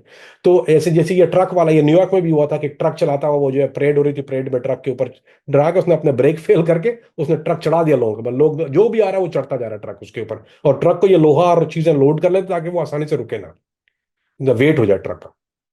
तो ये लोन वुल्फ अटैक जो थे उन्होंने कई पूरी दुनिया में किए हैं। तालिबान का जो नाक में दम कर रखा है वो दाइश ने, खुरासान, जिसको दाइश फिल खुरासान, या इसको आईसिस के कहते हैं, आईसिस फिल खुरासान। तो उन्होंने उसको नाक में दम कर रखा है अफगानिस्तान में, तालिबान के ऊपर भी करते हैं और लोगों के ऊपर भी करते हैं, जो इनकी बात नहीं मानता, इनके नज़दीक जो उनके साथ नहीं है वो काफिर है। और हम इनको ये बताएंगे कि अगर तुम हमारे साथ हमारे मुल्क पे हमला करोगे, तो अब ना कि उनके फौजियों से लड़े, ये जाके उनके मजलूम बच्चों से लड़ते थे जाके, तो बनाओ। एफबीआई की पहली दफ़ा इन पर कब नज़र पड़ी और आपका क्या इनके खिलाफ मिशन था? 2005 या 4 में एफबीआई ने जो था वो इनको देखना शुरू कर दिया था। उस वक्त दाइश की नजर नहीं देख रहे थे, एक नई तंजीम उठ रही है जो ऐसा करके, उनको उनके पास इंटेलिजेंस न्यूज थी, उस वक्त मॉनिटर हो रहे थे, ऐसा खास वो कार्रवाइयां शुरू नहीं की। अब मूसा जरकावी को उस वक्त जो गलती एफबीआई की है कि वो उनको एज अलकायदा देख रही थी, उनको पूरी तफसील पता नहीं थी कि ये बैकडोर में अलकायदा से ताल्लुक नहीं है, इन उनका अलकायदा से जो था वो बात बनी नहीं है। वो तो बाद में फिर अलकायदा ने इनके साथ जो था वो काम करना शुरू किया, जब इन्होंने अपने काम दिखाया कि मैं क्या, जब वो कॉलिन पावल ने तकरीर की और उसका नाम लिया और सारा चीजें। तो उस वक्त तक जो था वो as as a branch of Al Qaeda देखा जा रहा था, जो कि गलती है, इंटेलिजेंस फेलियर कह लीजिए उसको। 2014 में जो था वो बाकायदा तौर पे एफबीआई ने इनको ऑर्गेनाइज जो था वो केस खोला, पहला 2014 में केस खोला इनका। जब ये पहला इन्होंने ऐलान किया, जब इन्होंने, तो उनको अंदाजा हुआ था कि ये पूरा जो है एक ऑर्गेनाइज जमात, एक अलग चीज है, इसका अलकायदा से कोई ताल्लुक नहीं है। ये यकीन नहीं कर रहे थे, पहले इंटेलिजेंस रिपोर्ट आ रही थी कि नहीं है, तो वो मान नहीं रहे थे, इन्फॉर्मेंट्स को टर्न डाउन कर दिया जा रहा था। तो 2014 में बाकायदा ऑर्गेनाइज केस शुरू हुए, तो उसी के बाद मैं तुर्की गया था उस वक्त। तो मेरा जो काम था वो सारी बातें मॉनिटरिंग थी, जो मैंने एक सेफ हाउस खोला था। जो जो मेरा सेफ हाउस था पहले, तो क्योंकि तुर्की से जो था वो माइग्रेशन वाया तुर्की हो रही थी, जो भी मुजाहिदीन आ रहे थे कहीं पूरी दुनिया से कहीं से, वो वाया तुर्की एक ही रास्ता था उसका, वो तुर्की से दाखिल होते थे। तो यूरोपियन वाला था वो बुल्गारिया आते थे, बुल्गारिया वो टिप है जहाँ तो तुर्की का बॉर्डर लगता है यूरोप में, यानी तुर्की का बॉर्डर बुल्गारिया के साथ लगता है। तो कुछ वो थे जो जो बर्तानिया से बाय रोड आके बुल्गारिया से क्रॉस करे तुर्किया, और तुर्किया से। तो मेरा जो जो सेफ हाउस मैंने एक लिया था वो बुल्गारिया के बॉर्डर के करीब लिया था, तुर्की बुल्गारिया के बॉर्डर के करीब मेरा एक सेफ हाउस था, जहां मैं इनके दाइश के लोगों को रखता था और उसके बाद इनको फाइनल करता था। और वो काफी अर्थ तक सिलसिला चलता रहा। फिर एक काम मेरी मुझे मिला, वो भी अलकायदा की तरफ से मिला था, वो अलकायदा ने मुझे असाइन किया, बेसिकली वो एफबीआई ने असाइन नहीं किया था, कि मैं जो इनके फाइटर जो थे, जो छोड़ के आते थे, यानी हमारे पास, यानी हमारे लोगों को रब्ता करते थे, या तो इदलिब में या हमा के अंदर या हलब में, अलेप्पो कहते हैं उसको। तो वहां पर ये हमारे लोगों को रब्ता, यानी हमारा मतलब अलकायदा के लोगों को उस वक्त माजरत के साथ रब्ता करते थे कि हमें आना है, तो उनको जो रेस्क्यू करने का था वो मिशन मेरे हाथ था, वो अलकायदा ने मुझे दिया था, यहाँ से मुझे अलकायदा ने साइन किया। अब वो मैं अपने जो एफबीआई को मैंने बताया कि मेरे पास ये मिशन मिला, आप करते रहे, हमें कोई प्रॉब्लम नहीं है, हमें आइडेंटिफाई करना है कौन आ रहा है कौन जा रहा है, नहीं शहर की तरफ कौन। गाजी इंतीब, ये तुर्किया का वो बॉर्डर है जो दौलत इस्लामिया, यानी इनके दाइश की जो खिलाफा के साथ लगता था। ये क्रॉस गाजी इंतीब से करते थे और एग्जिट भी गाजी, क्योंकि दूसरी साइड जो थी वो हताए वाली, वो अलकायदा का बॉर्डर है, वो अलकायदा वाली साइड वो इदलिब के साथ लगता है, यानी वहां से अलकायदा की क्रॉसिंग होती है और गाजी इंतीब से दौलत इस्लामिया दाइश की होती है। तो मेरा काम ये था, अब वहां पे वो फायरिंग करते थे वो, तो मेरा काम ये था, मेरा मेरा उस वक्त जो नाम था वो कुनिया था, अबू अबू मोहम्मद अल अमरीकी, मर्सिडीज फिल हमरा। तो यानी अबू उमर अमरीकी, जो कि रेड मर्सिडीज थी, मेरे भाई रेड मर्सिडीज होती थी उस जमाने में, ई क्लास थी, ई ई क्लास, बड़ी नई ब्रांड न्यू मर्सिडीज निकाल दी मैंने। क्योंकि जो था वो हम लोग फाइटर्स को पिकअप करते थे मर्सिडीज के अंदर, क्योंकि अगर आप छोटी गाड़ियों में करें उनकी चेकिंग बड़ी सख्त होती थी, यानी जिंदरमा तुर्किश इंटेलिजेंस चेक करती थी। जो अगर आप ट्रक में जा रहे हैं या पिकअप जो खास सिंबल है मुजाहिदीन का, या किया या टोयोटा छोटी पिटी पिटी गाड़ियां हैं, वो रोकते थे साइड में कि थले लाओ इन्होंने, ये कौन है। तो वो चेकिंग कर लेते तो पकड़े जाते थे। अब वो रेड मर्सिडीज ब्रांड न्यू जब थी, वो ब्रांड न्यू 2014 की मर्सिडीज निकली हुई है, उसको वो शक नहीं करते कोई मतलब बड़ा आदमी है, कोई रिच है वहां का। तो वो ये खाकसार था जिसका जिसका कुनिया, अब वो जो जिन्होंने जो मुझे पहचान नहीं रहे होंगे उस हुलिये में, क्योंकि वहाँ कुछ और हुलिये में होता था मैं। तो वो अबू मोहम्मद अल अल अमरीकी, फिर मर्सिडीज अल हमरा। तो वो इन्होंने पकड़ा कि वो जाके पिक करता। तो मेरी ड्यूटी अलकायदा ने लगाई थी कि मैं जो फाइटर वहां से आते थे, तो ये अब्दुल मुनम जिसका मैंने नाम लिया, अल फ्रांसीसी, और कई एक लंबी लिस्ट है। उसमें एक और यमनी फाइटर था इनका, जो ब्रिटिश से आया हुआ था। क्या नाम था उसका, अबू इब्राहिम। उसको मैंने पिक किया। मैंने ऐसे कई इनके जो फाइटर्स हैं। और फिर एक था सऊदी बॉम्ब मेकर था, सऊदी, अबू दुजैना। अबू दुजैना सऊदी, वो बॉम्ब मेकर था इनका, उसको मैंने पिक किया। और ऐसे कई इनके। तो वो मैं इनके क्या करता था कि ये भाग के, वो भाग रहे होते थे, पीछे से फायरिंग होती, टा टा टा टा, ये जो बॉर्डर क्रॉस करते थे, तो ये भागते थे हमारी तरफ, यानी गाजी इंतीब की तरफ भाग रहे हैं, क्योंकि फेंस वेंस तो कोई था नहीं। लेकिन इनकी जो दाइश के जो हिजबा का इनके जो मिलिट्री के लोग थे या इनकी पुलिस के लोग, वो फायर करने को पता है भाग रहा है, ये बॉर्डर क्रॉस करेगा। मैं इधर मर्सिडीज लेके खड़ा था, इधर से मैं, मेरे पास लड़का जो होता था वो इधर से ऊपर काउंटर फायर करता था, ताकि ये डक रहे, हमारे पर गोली डायरेक्ट ना लगे। तो हम लोग यहाँ से करते थे, मेरे पास पिस्टल रखता था, मेरे पास ग्लॉक होता था हर वक्त। तो हम लोग हमेशा करते कवर ग्लॉक फायर रखते थे, फुली ऑटोमेटिक ग्लॉक होता है वो। तो हम लोग यहाँ से एक तरफ से वो क्लशन फायर, एक तरफ से हम उसको कवर फायर करते थे, ताकि लोग भाग के आ जाए। उसको मर्सिडीज में बिठा के हम भगाते थे, मर्सिडीज को लेके आते थे मेरे सेफ हाउस की तरफ, जो कि एक इलाका था, उसका नाम था सिलीवरी, तुर्की का एक इलाका था सिलीवरी, जो कि मैंने बताया कि बुल्गारिया के साथ करीबी जो शहर लगता है वो है। उसी वही वही सिलीवरी सेफ हाउस है जहां तुर्किश पुलिस ने रेड किया था। मैं निकल गया था उससे पहले। अगर आप मुझे गूगल करेंगे तो मिडल ईस्ट आए, साइमन हॉपर ने इसको बहुत बड़ी कवरेज दी थी, फिर बीबीसी ने इसको कवरेज दी थी कि एक अटैक हुआ है, एक सेफ हाउस है अलकायदा का, वो अलकायदा का सेफ हाउस नहीं था या दाइश का सेफ हाउस नहीं था, वो कामरान फरीदी का सेफ हाउस था, जहां पे बहुत बड़ा टैंक लेके आए थे तुर्किश तुर्किश उनको पता थोड़ी था अमेरिकन सेफ हाउस। वो कभी ना करते, उनको पता होता अमेरिकन। हमारे पास अंदर जो थे वो एट अ टाइम 20 से 25 फाइटर रहते थे, वो नॉर्मल छोटे लेवल के नहीं, सारे बड़े लेवल के। और मेरा काम था उनकी कम्युनिकेशन को मॉनिटर करना। वो हम डिफरेंट इक्विपमेंट्स उनकी कम्युनिकेशन को मॉनिटर करते थे कि ये कहाँ प्लानट कर रहे हैं, इनके क्या कायदे आने के, किस तरफ जाना चाह रहे हैं, ये अभी कहाँ अटैक होगा। सो वो इस सेफ हाउस से ऑपरेट होता था। तो वो safe house basically safe zone था, उसमें कोई भी जिहादी, हमारा कोई टाइटल नहीं था कि इसमें फला तंजीम का। तो अगर जिंदुल अक्सा के लड़के भी मेरे पास रहते थे उसमें, जिसमें अबू तला अल उर्दुनी बहुत बड़े कमांडर हैं, जो अबू तला अल उर्दुनी, उनको जेल हो गई है, वो मेरे साथ थे। अल जजायर के बहुत से फाइटर थे जो मेरे साथ रहे हैं उसमें। तो वहाँ काफी बड़ा अरेस्ट हुआ था उसमें, तुर्किश ने अरेस्ट किया था।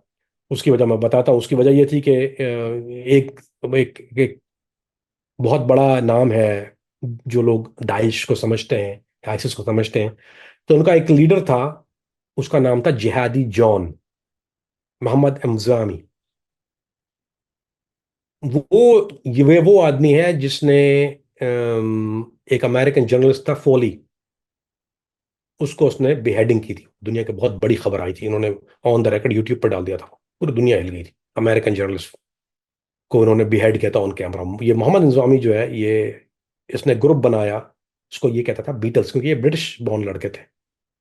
तो ये कि उन्होंने ग्रुप बनाया बीटल्स के नाम से, बीटल्स क्योंकि बीटल मशहूर बरतानवी ग्रुप है। उसका एक जो फाइटर था, उसका नाम था आनी लेजली डेविस, वो मेरे सेफ हाउस में था, उसको मैं लेके आया था अपने पास। वो बर्लिन अटैक उस वक्त प्लान कर रहा था, हमारे पास रिकॉर्डिंग थी कि बर्लिन अटैक कर रहा है, उसको मैं अपने सेफ हाउस लेके आया। लेकिन वो बात कर रहा था जहादी जॉन के साथ फोन के ऊपर, कम्युनिकेशन में था। हमें अमेरिका को जहादी जॉन चाहिए था, इनको ड्रोन स्ट्राइक करनी थी जहादी जॉन के ऊपर। जहादी जॉन के ऊपर $25 मिलियन का इनाम था, इसके ऊपर $5 मिलियन का इनाम था। ये पूरा बीटल्स का ग्रुप है। ये अपने आप को खैर जहादी पॉल कहता था, वो जहादी जॉन था, ये जहादी पॉल था, इनके निकनेम रखे हुए थे उन्होंने। बड़ा होशियार लड़का था। तो जब मेरे पास जब ये सेफ हाउस पे आया, हमारा अरेस्ट करने का कोई इरादा नहीं था हमारा। तो एक हम लोग काउंटर इंटेलिजेंस में, अली भाई, आपको एक बात बताते हैं, लोग समझते हैं हम लोग अरेस्ट करते हैं, हम लोग अरेस्ट नहीं करते। काउंटर इंटेलिजेंस ये होती है कि आपकी इंफॉर्मेशन इंटेलिजेंस हमारे पास आ रही है, क्योंकि अगर आपको अरेस्ट कर लिया तो कोई और आपकी जगह ले लेगा, तो it's gonna be a very difficult story.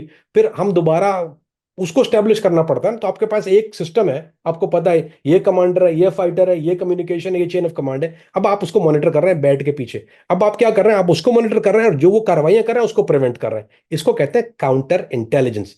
जो कि मेरा टाइटल था, मेरा जो टाइटल था वो काउंटर इंटेलिजेंस स्पेशलिस्ट था। तो मैं काउंटर इंटेल करता था।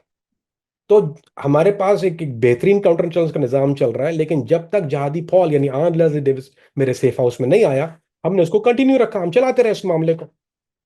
लेकिन अमेरिका जो सीआईए और एफबीआई का उस वक्त कहना ये था कि हम इसको जाने नहीं देना चाहते यहाँ से, we can not let him go. So उन्होंने कहा कि हम इसको अरेस्ट करना चाहते हैं। हम तुर्किश को करते हैं कि तुर्किश इंटेलिजेंस को न्यूज़ देते हैं, तुम यहाँ से निकल जाओ। मैंने उसी वक्त घर से निकला और मैं इस्तांबुल चला गया। इस्तांबुल से मैंने फ्लाइट ली, मैं फ्रैंकफर्ट चला गया और मेरे घर पे रेड हो गई। तुर्किश इंटेलिजेंस टैंक लेके आ गए उन्होंने, जहादी जॉन वहाँ पर है, जहादी पॉल वहाँ पर है। फिर उसका फ़ोन जो था वो उन्होंने, हमारे अमेरिकन एफबीआई ने अपने कब्जे में लिया। उस फ़ोन से उन्होंने नंबर निकाला जहादी जॉन का, और जॉन पे ड्रोन स्ट्राइक हो गई 24 घंटे के अंदर, बूम उसको बम मारा। वरना वो हाथ नहीं आ रहा था, बहुत तरह से भाग रहा था। वो इनाम के पैसे भी नहीं मिलेंगे, मैं तो जॉब करता था। अगर मैं जॉब ना करता मुझे $25 मिलियन मिलते हैं। क्योंकि मैं जॉब करता हूँ तो इसलिए मुझे 25 मिलियन नहीं मिले, ना 5 मिलियन इसके मिले। 30 मिलियन की कहानी थी वो, जो मुझे मुझे 5 टका, 5 रुपए मिले मुझे। किसी ने ग्लासेस दिया था तब तोहफे में मुझे, जो ब्रिटिश आए थे जब उन्होंने। तो MI6 मेरे पास आया इंटरव्यू करने के लिए, बड़ा खुश थे कि हमने यादी जॉन को अरेस्ट कर लिया। सो ये ऑपरेशन जो था, मेरा जो काम था वो तो बिसाइड अदर थिंग्स, ये एक मेजर स्कोर था जो मैंने इनके साथ किया। तो ये कुछ चंद एक कारनामे इस खाकसार के जो मैं बता सकता हूँ। बाकी तो फिर मैं इंशाल्लाह जल्द आ रहा हूँ, अब जल्दी आ रहा हूँ। और उसके बाद आप ज्यादा इंतजार नहीं करना पड़ेगा, सारे मामलात सही हैं। तो इंशाल्लाह फिर वो आपको ये जो किस्सा जो जो मैं नहीं बता पा रहा अभी वहां पे, फिर मैं आपको वो ऑपरेशंस बता पाऊंगा जो कि इस वक्त ऑन द रिकॉर्ड नहीं है। ये तो ऑन द रिकॉर्ड है जो मैंने बताया। जब आप दाइश के खिलाफ मिशन पर थे, तब क्या आपकी लाइफ डेंजर में आई कभी? सच ही बताऊंगा भैया, मुझे ऑलमोस्ट गोली लग गई थी। मेरी मैं जब मैंने बताया, जब मैं अबू दुजाना को लेने गया था, अबू दुजाना अल सऊदी को जब मैं लेने गया बॉर्डर पे गाजियांतीब के साइड पे, तो वो जो ये मुझे हम समझा था कि एक गार्ड होगा वहां पे। वो नाइट टाइम था, हम लोग डार्क में जाते थे, तो मेरे पास नाइट विजन मौजूद था, क्योंकि मेरी जो जो पिस्टल था उसमें नाइट विजन टॉप मौजूद था। मैं फायर करते वी डिडंट नो कि वो क्रॉल करता हुआ इनका आदमी आया मेरी गाड़ी पे, उसने ब्रस्ट मारा। तो मेरे शोल्डर पे गोली लगी थी यहाँ पे, लेकिन वो ग्लेज हुआ था, शुक्र करें हड्डी बच गई मेरी, यहाँ से ग्लेज हुआ था, अभी तक मौजूद मौजूद है ये इसका जो पूरा हलवा बन गया था यहाँ से। तो खैर उस वक्त हमारे पास तो कोई चीज़ मौजूद नहीं थी। तो ये जो था, मैं इंजरी, पहली मेरी जो इंजरी थी वो ये हुई थी। उसके बाद जो जो हुआ ये कि इन्होंने मेरे ऊपर जो था, दाइश ने मेरे ऊपर इनाम रख दिया, क्योंकि मैं इनके फाइटर को लेके आ रहा हूँ। तो बात लीक हो गई थी कि मैं इनके फाइटर्स को, अब इनको पता, ये समझ रहे हैं कि अब इनको नहीं पता FBI लेके जा रही है, ये समझ रहे हैं कि अलकायदा इनके फाइटर्स को लेके जाके सेफ हाउस में रख रही है। तो अलकायदा का कौन आदमी रहेगा? अबू मोहम्मद अल अमरीकी। अच्छा, ये मेरी कुनिया इनको अबू मोहम्मद अल अमरीकी पता थी। जो मेरी असल कुनिया थी वो मेरी असल कुनिया थी, असल कुनिया यानी असल, वो भी नकली कुनिया, ट्रिपल एजेंट वाला कहानी हो जाएगी। जो मेरी कुनिया अलकायदा में थी वो अबू उमर थी, अबू उमर अल अमरीकी थी। अब ये थोड़ा कंफ्यूजन हो रहा है कि इन्होंने जो इनाम रखा वो अबू मोहम्मद अल अमरीकी के ऊपर रखा। तो इन्होंने वहां से आदमी को भेजा मुझे कत्ल करने के लिए। अच्छा, मुझे पता नहीं था मुझे कत्ल करने आया है। वो था जिसका मैंने अबू नाम लिया, अब्दुल मुनम, अब्दुल मुनम अल फ्रांसीसी। उसका असल जो कुनिया थी वो अबू अस्मा थी, अबू अस्मा अल जजायरी। वो मुझे कत्ल करने आया था, मैं उसको पिक कर लिया। हमारे पास क्रॉस इन्फॉर्मेशन है वो मेरे घर में रात को सो रहा है। लकीली वो रात जो था वो मैं घर से, मुझे बाहर जाना पड़ा कहीं और करने की, उस रात को उसने मुझे कत्ल कर, इस रात को उसने मुझे मारना था। वो पिस्टल लेके आया था। खैर जब हमें बाद में नेक्स्ट डे मुझे कॉल आ गया कि तुम्हारे पास अब्दुल मुनम तुम्हारे पास है, मैंने बोला हाँ। यानी अलका यानी जो मेरा एक इंटरनल सोर्स थी दाइश ने तुम्हें, वो तुम्हें कत्ल करने आया तुम्हारे घर में। तो हमने जैसे पहुंचा उसको पता, वो भाग गया था उस वक्त तक वहां से। फिर हम इसके पीछे गए इस्तांबुल में। इस्तांबुल में उसको ताकू कि मुझे पता ही पीछे आएगा दोबारा, ये छोड़ेगा नहीं मुझे। तो वो जो था वो एक आंख मचोली होती रही, फिर इसने मेरे घर के ऊपर फायरिंग कर दी वहां। मैं जिस जिस इसको पता था कि मेरी एक खिड़की थी घर के पास, तो ये रात को आया और इसने वहां फायर खोल दिया, दस दस दस दस दस। वो खिड़की से पूरा जो था वो छिद गया सारे का सामान। तो बिस्तर पे मैं रात को सोया नहीं था, मुझे पता था क्या करना है, गरीब मैं ट्रेंड हूँ, अगर मैं होता तो मैं मर जाता। मेरे पूरे जो बिस्तर और तकिए के ऊपर जो थे इसने छेद हुए, तो मैं जमीन पे सो रहा था। क्योंकि हमारे पास कुछ डेजिग्नेटेड रूम होते हैं जिसमें हम सो सकते हैं, हर जगह सो नहीं सकते, वो मैं आपको पाकिस्तान आने के बाद बताऊंगा क्या वजह थी उसकी। तो मैं लकीली जमीन पे सो रहा था, वो पूरा बिस्तर उसने छेद दिया था मेरा, वो खिड़की से आके। तो वो ये दूसरा, लेकिन वो यानी ऐसे हमले तो अली भाई एक लिस्ट, लंबी लिस्ट मौजूद है हमलों की। तो कोई कोई कमी नहीं है, वो तो मैं बताता जाऊंगा तो आपको आप गिनते जाइए उसके बाद। आपने उस टाइम पे कितने एलिमिनेट किए? मेरा जो, देखें अली भाई, मैं अपने हाथ से नहीं करता था कभी भी। क्योंकि मेरा काम नहीं था, ये this not my job to do. सच्ची बात, मैं झूठ नहीं बोलूंगा। मैं अपने हाथ से एलिमिनेट नहीं करता था, मैं या तो अरेस्ट करता था या फिर ड्रोन करता था। तो ये जहादी जॉन का ड्रोन अगर आप मेरे खाते में डाल दे, वेल एंड गुड, आन लेस्ली हुआ, ये हुआ, अभी फिर अबू अस्मा था, ये गया, ये जितने लोग, ये अबू अस्मा अरेस्ट हुआ, या जितने भी लोग थे इनके जो अरेस्ट हुए, वो एक लंबी लिस्ट है। लेकिन मेरे साथ जो लिस्ट अगर आप अरेस्ट की कही है, पाकिस्तान जो पूरी दुनिया में जो अरेस्ट है, सत्तार था इसका, वो सत्तार, अब्दुल सत्तार पाकिस्तानी लड़का था। फिर 45-40 अरेस्ट होंगे मेरे दाइश के। ये बात कर रहा हूँ, अपर लेवल टीयर की बात कर रहा हूँ। यूएस ने दाइश के खिलाफ किस किस तरह के ऑपरेशन किए, कैसे क्रैकडाउन किया, और अगर हम बात करें अबू बकर अल बगदादी पर जो अटैक हुआ था यूएस की तरफ से, वो क्या था? यूएस मुस्तकिल वहां पे पोस्ट बना के अटैक तो कर रही थी, लेकिन यूएस के बेस पे जॉर्डन जो था ना, एक कोलेशन फोर्स बनाई थी उन्होंने। वो डायरेक्टली सिर्फ यूएस हमला नहीं कर रहा था, वो एयर स्ट्राइक होती थी कि अंदर इनके इनके आप स्पाई नहीं भेज सकते थे ना। बहुत मुश्किल काम होता था, बहुत मुश्किल होता। तो आपके पास जो इंटेलिजेंस रिपोर्टर थी, वो तो आप ऊपर ग्राफिक्स से या बहुत मुश्किल से कोई, यानी कोई अगर आदमी बाहर तुर्की में बैठा हुआ है तो वो ले रहा है। तो अंदर से कम्युनिकेशन, क्योंकि आप रिस्क नहीं सकते आपने, अगर मैं अंदर हूं तो अंदर से कोई चीज बाहर नहीं भेज सकता, क्योंकि वो मॉनिटर हो जाती है।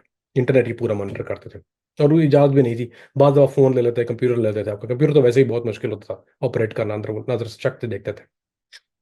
लेकिन जो बेसिकली जो वो यूएस या कोलिशन फोर्स कर रही थी, वो एयर स्ट्राइक कर रही थी इनके ऊपर। सो आप कीप इन माइंड कि वो जॉर्डन भी कर रही थी, क्योंकि जॉर्डन जो है वो करीब है, उसको ईजियर फॉर जॉर्डन बमबारी करना।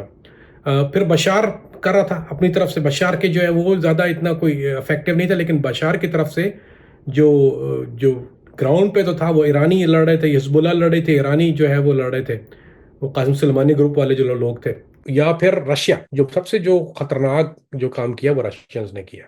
तो मसला ये हो रहा था कि इसको कहते हैं सबसे कंजस्टेड एयर, यानी दुनिया की जो सबसे कंजस्टेड एयर जो है वो उस इलाके की है जहाँ ये, यानी सीरिया के जहाँ पर है।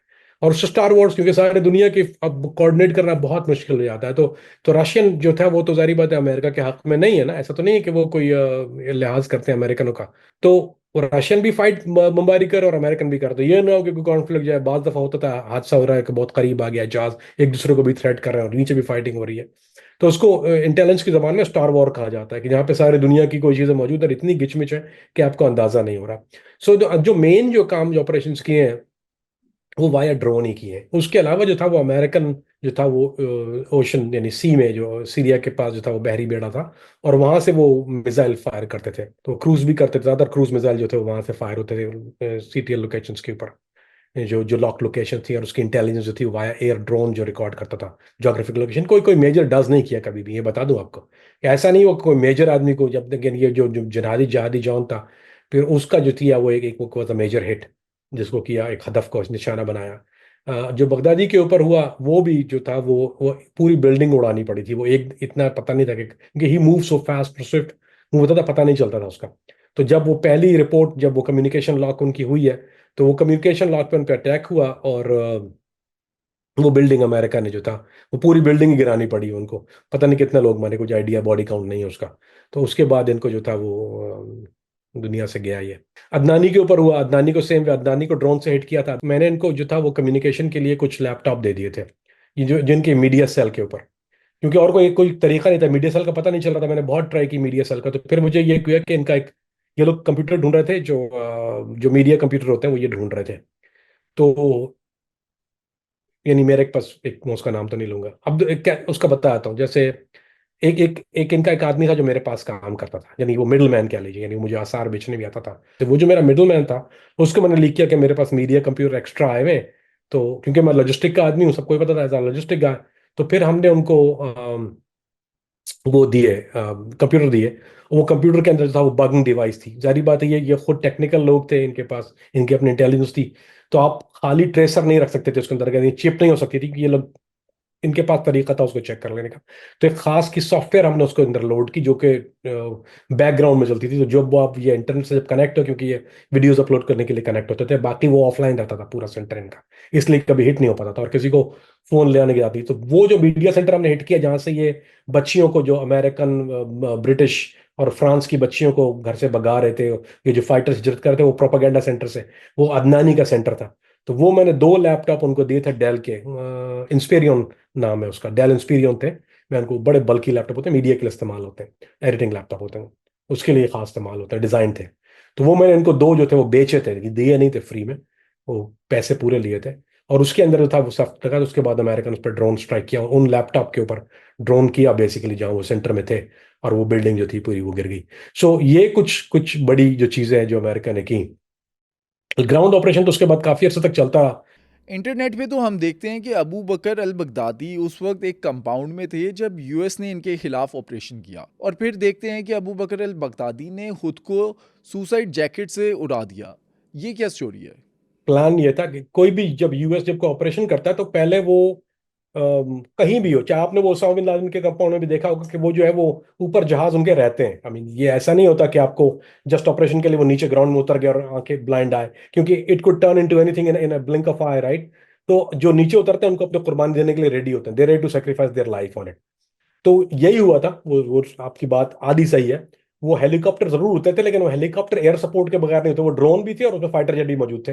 तो वो जब ड्रोन उतरे उनका मकसद ये था कि इसको किसी तरह कस्टडी में ले लें, किसी तरह से भी कस्टडी में ले लें, क्योंकि अगर सिर्फ हिट कर दिया ना तो वो फायदा नहीं होगा हिट करने का, क्योंकि फिर ये लोग डिनाई करेंगे और फिर वो एक हवा बना रहेगा। तो जस्ट डीएनए सैंपल लेने के लिए, चाहे वो डीएनए सैंपल लें, चाहे वो उसको, मतलब फर्स्ट प्रायोरिटी जो होती है कि आपको अगर इन्होंने जिंदा ले लिया तो they can take the intelligence out of you. ये तो सारी इंटेलिजेंस बेस है ना, सारी काम तो इंटेलिजेंस के बगैर तो कोई चीज नहीं। अमेरिका के लिए किसी को मारना प्रायोरिटी नहीं होती, इंटेलिजेंस प्रायोरिटी होती है। Information is the key. ये इंफॉर्मेशन वॉर है, क्योंकि आपने एक बंदा मार दिया, देन ओवर, कोई और आके ले लेगा उसकी जगह। लेकिन जो आप इंफ्रास्ट्रक्चर की जो पोजीशन उसके पास है, जो आप उससे उगलवाएंगे, जो उसके पास शवाहिद है, जब वो लेंगे तो you put a dent in organization. तो लिहाजा इनको पहली चीज, वो जो जो नेवी सील्स थे उसको कैप्चर करना चाह रहे थे। तो वो कैप्चर करने के लिए जब इसके पास बड़े हैं, तो वो सेकंड था कि अगर if we can not capture the gun of course shoot him, यानी सेम थिंग। तो जब वो कैप्चर करने के लिए उसकी तरफ बढ़े तो उसके पास सुसाइड वेस्ट पहना हुआ था ये, और वो ज्यादा लोग पहनते हैं। तो जब मैं आपको बताता हूँ ये बात खत्म करने के बाद थोड़ा सा, कि मेरे साथ how I had to do it, मेरे मेरे पास भी सुसाइड वेस्ट होती थी। तो वो जो सुसाइड वेस्ट जो था वो इसने डिप्लॉय कर दिया। उसके दो बच्चे इनके जो थे वो उनके साथ ही, बच्चे तो खैर शहीद हुए, बच्चों का कोई कसूर नहीं है, इसका तो नहीं कह सकते। तो खैर ये जो था इसने वो सुसाइड वेस्ट को एक्टिवेट किया, suicide vest blew up, he died. और उससे जो दो मरीन थे वो जख्मी हो गए वहां पे, then they got in helicopter, they went off. लेकिन बेसिकली उसके बाद वो बिल्डिंग से उन्होंने रॉकेट मारे। तो उनको ये एग्जैक्टली आइडिया नहीं था जब वो अटेम्प्ट हुआ, उन्होंने बोला कि द ब्लास्ट, जब इन्होंने मेड एक जब जब कॉल आई है, तो उस वक्त दे डिडंट नो एग्जैक्टली कि इट वाज अ ब्लास्ट। तो उन्होंने, अमेरिका ने पहला क्लेम ये कि we hit him with rocket, but we can not say कि इधर he died with his own wounds, क्योंकि जैकेटें जो सुसाइड वेस्ट जो हम लोग यानी जब जहाज में या जंगों में, वो हर दो तरह की होती है। एक सुसाइड वेस्ट वो होती है जो दूसरे को हर्ट करने के लिए होती है, एक सुसाइड वो होती है जो प्रिवेंशन के लिए होती है। जैसे अगर मैं जब सीरिया में था, या कहीं भी लीबिया में था, या इराक में जब मैं काम कर रहा था, तो मेरे साथ एक सुसाइड वेस्ट होती थी जो कि सिर्फ उसमें बॉल बेरिंग नहीं होते, उसमें उसमें सिर्फ धमाका खेज मवाद होता है। यानी वो धमाका बड़ा जोर का करती है, it will injure you, might don't kill you. वो 100% आपको मारती नहीं है, उसमें इतना कम नहीं कम रखते। उसकी वजह ये होती है, उसकी दो वजूहत है। मेरे पास रखने की वजह ये होती थी कि अगर मैं इन केस की जो जो लोग रॉब, क्योंकि वहाँ रॉबरी भी होती है ना, आपको रॉब कर लेता है। मेरे पास सबसे अच्छा पिस्टल है, सबसे बेस्ट पिस्टल मेरे पास, दो मैगजीन है। उसको पता है कि मेरे पास घड़ी भी है, चश्मा लगा हुआ, उसको पता है ये बाहर से आया हुआ, अच्छी गाड़ी चला रहा हूँ। और मेरी जेब में हमेशा डॉलर होते थे, क्योंकि जारी बात है मेरा काम जो था, I need money for that. और मैं डॉलर एक्सचेंज करा रहा हूँ किसी जगह से जाके, वहां पे मॉनिटरिंग, और उनको पता है ये पैसे लेके जाता है। तो मुझे एक वेस्ट, कभी मेरे पास आदमी होता था जो वेस्ट लेके पहन के चलता था, ताकि वो अगर जब रॉबरी वाले आए तो वो डरते नहीं है गन से, वो बोला मार दो मर जाओ। लेकिन वो डरते नहीं, क्योंकि उसने आपको पहला फायर मारा, आपसे ले लिया। लेकिन वो ये होता है कि आप बटन, जब वो चेक पोस्ट पे आ जाता है, वो बटन पे हाथ रख लेना, ताकि वो आपको ऑन कस्टडी ना ले सके रैंसम के लिए। तो आप जब वो देखते हैं कि उनको पता है कि हमको लेके मारेगा, उनको नहीं पता कि बॉल बैरिंग नहीं है। तो वो जो जैकेट होती है वो डीकॉय जैकेट कहलाती है। वो सिर्फ उसमें मवाद होता है, बॉल बैरिंग नहीं होता। You can stay alive from it. वो आपके स्टमक को जहां वो मवाद है वो इंजर्ड कर देगी, you probably get, you might die, you never know, लेकिन more than likely injure you. इतनी सोफिस्टिकेटेड नहीं होती। सो दे डिडंट नो कि इधर इसकी जो डिप्लॉय इसने जैकेट की है, ये इधर वो बॉल बेयरिंग वाली थी, या ये वो डीकॉय जैकेट थी। तो that's why they had to hit. So ये इसको कहना किसी के लिए भी 100% नहीं होगा कि इधर ही डाई विद द जैकेट और इधर die with the US rocket, पर he died on the spot. Abu Bakr al Baghdadi के बाद आज के दिन में दाइश का क्या स्टेटस है, किस तरह से वो एक्टिव है? जी, दाइश जो है वो जो अभी सबसे स्ट्रांग है वो साहिल का इलाका है, अफ्रीका में साहिल वहां पर मौजूद है। दे यार, बोको हरम ने भी इनसे बैत कर दी थी। तो इनकी तादाद यमन में कुछ मौजूद है, थोड़े से हैं। शाम में और इराक में कुछ इलाके हैं जो जो ये ज़्यादा हुकूमत तो 2019 में तो ख़त्म, इनके पास कोई इलाका तो नहीं रह गया था खिलाफत का, लेकिन इनके पास कुछ जो जो पोस्ट जो है वो मौजूद हैं। देर ज़ोहर में कुछ थोड़ा सा पॉकेट मौजूद है इनका, एक छोटा सा पॉकेट है देर ज़ोहर के अंदर, लेकिन वो बिल्कुल खुल के काम नहीं करते वहाँ पर। तुर्किया में काफ़ी इनके लोग मौजूद हैं, हाइड जो छुपते हैं यानी, लेकिन है तुर्की में मौजूद है इनके लोग, और ग्रीस में, यूरोप में इनके पॉकेट्स, इनके स्लीपर सेल पूरी दुनिया में। लेकिन अफगानिस्तान के अंदर और पाकिस्तान में काफ़ी तादाद में मौजूद। तुर्बत का इलाका आपका जो है, तुर्बत का इलाका, वहाँ पर है इनका स्लीपर सेल। वो मुझे एग्जैक्टली पिन पॉइंट नहीं पता, इंशाल्लाह वो चल जाएगा पता, मैं कर रहा हूँ काम उस पर। तो तुर्बत के इलाके में इनका एक स्लीपर सेल अब रिसेंट मुझे कुछ हवा से किसी ने बताया, तो वहाँ पर एक है इनका ऑपरेट। तो ये जो करते हैं अफगानिस्तान में जो है, असल में हमारा असल में अफगानिस्तान में अभी इस वक्त जो है वो ये बड़ा तकलीफ का बाइस बने हुए मुसलमानों के लिए, और ये उनके ऊपर हमले कर रहे हैं। तो ये काफ़ी काम हो रहा है अफगानिस्तान के अंदर, और ये खतरा क्योंकि हमारे पाकिस्तान को खतरा जो है वो असल में नेक्स्ट डोर इनकी तरफ से बहुत ज़्यादा है, शायद दूसरी और किसी तंजीम की तरफ से ना हो, क्योंकि वो मुफाहमत कर लेते हैं, ये लोग नहीं करते। तो अगर असल पाकिस्तान को अगर कोई असल खतरा है तो ये आइसिस खुराखान, जिसको दाइश के कहते हैं, तुर्कमेनिस्तान में है। तो वो आते हैं, क्रॉस करते हैं अफगानिस्तान के अंदर, जो इनका जो जो धड़ा मौजूद है अफगानिस्तान में, जिसको आइसिस के कहते हैं, वो तुर्कमेनिस्तान और चेचनियन वाले भी काफ़ी तादाद में मौजूद है उसमें।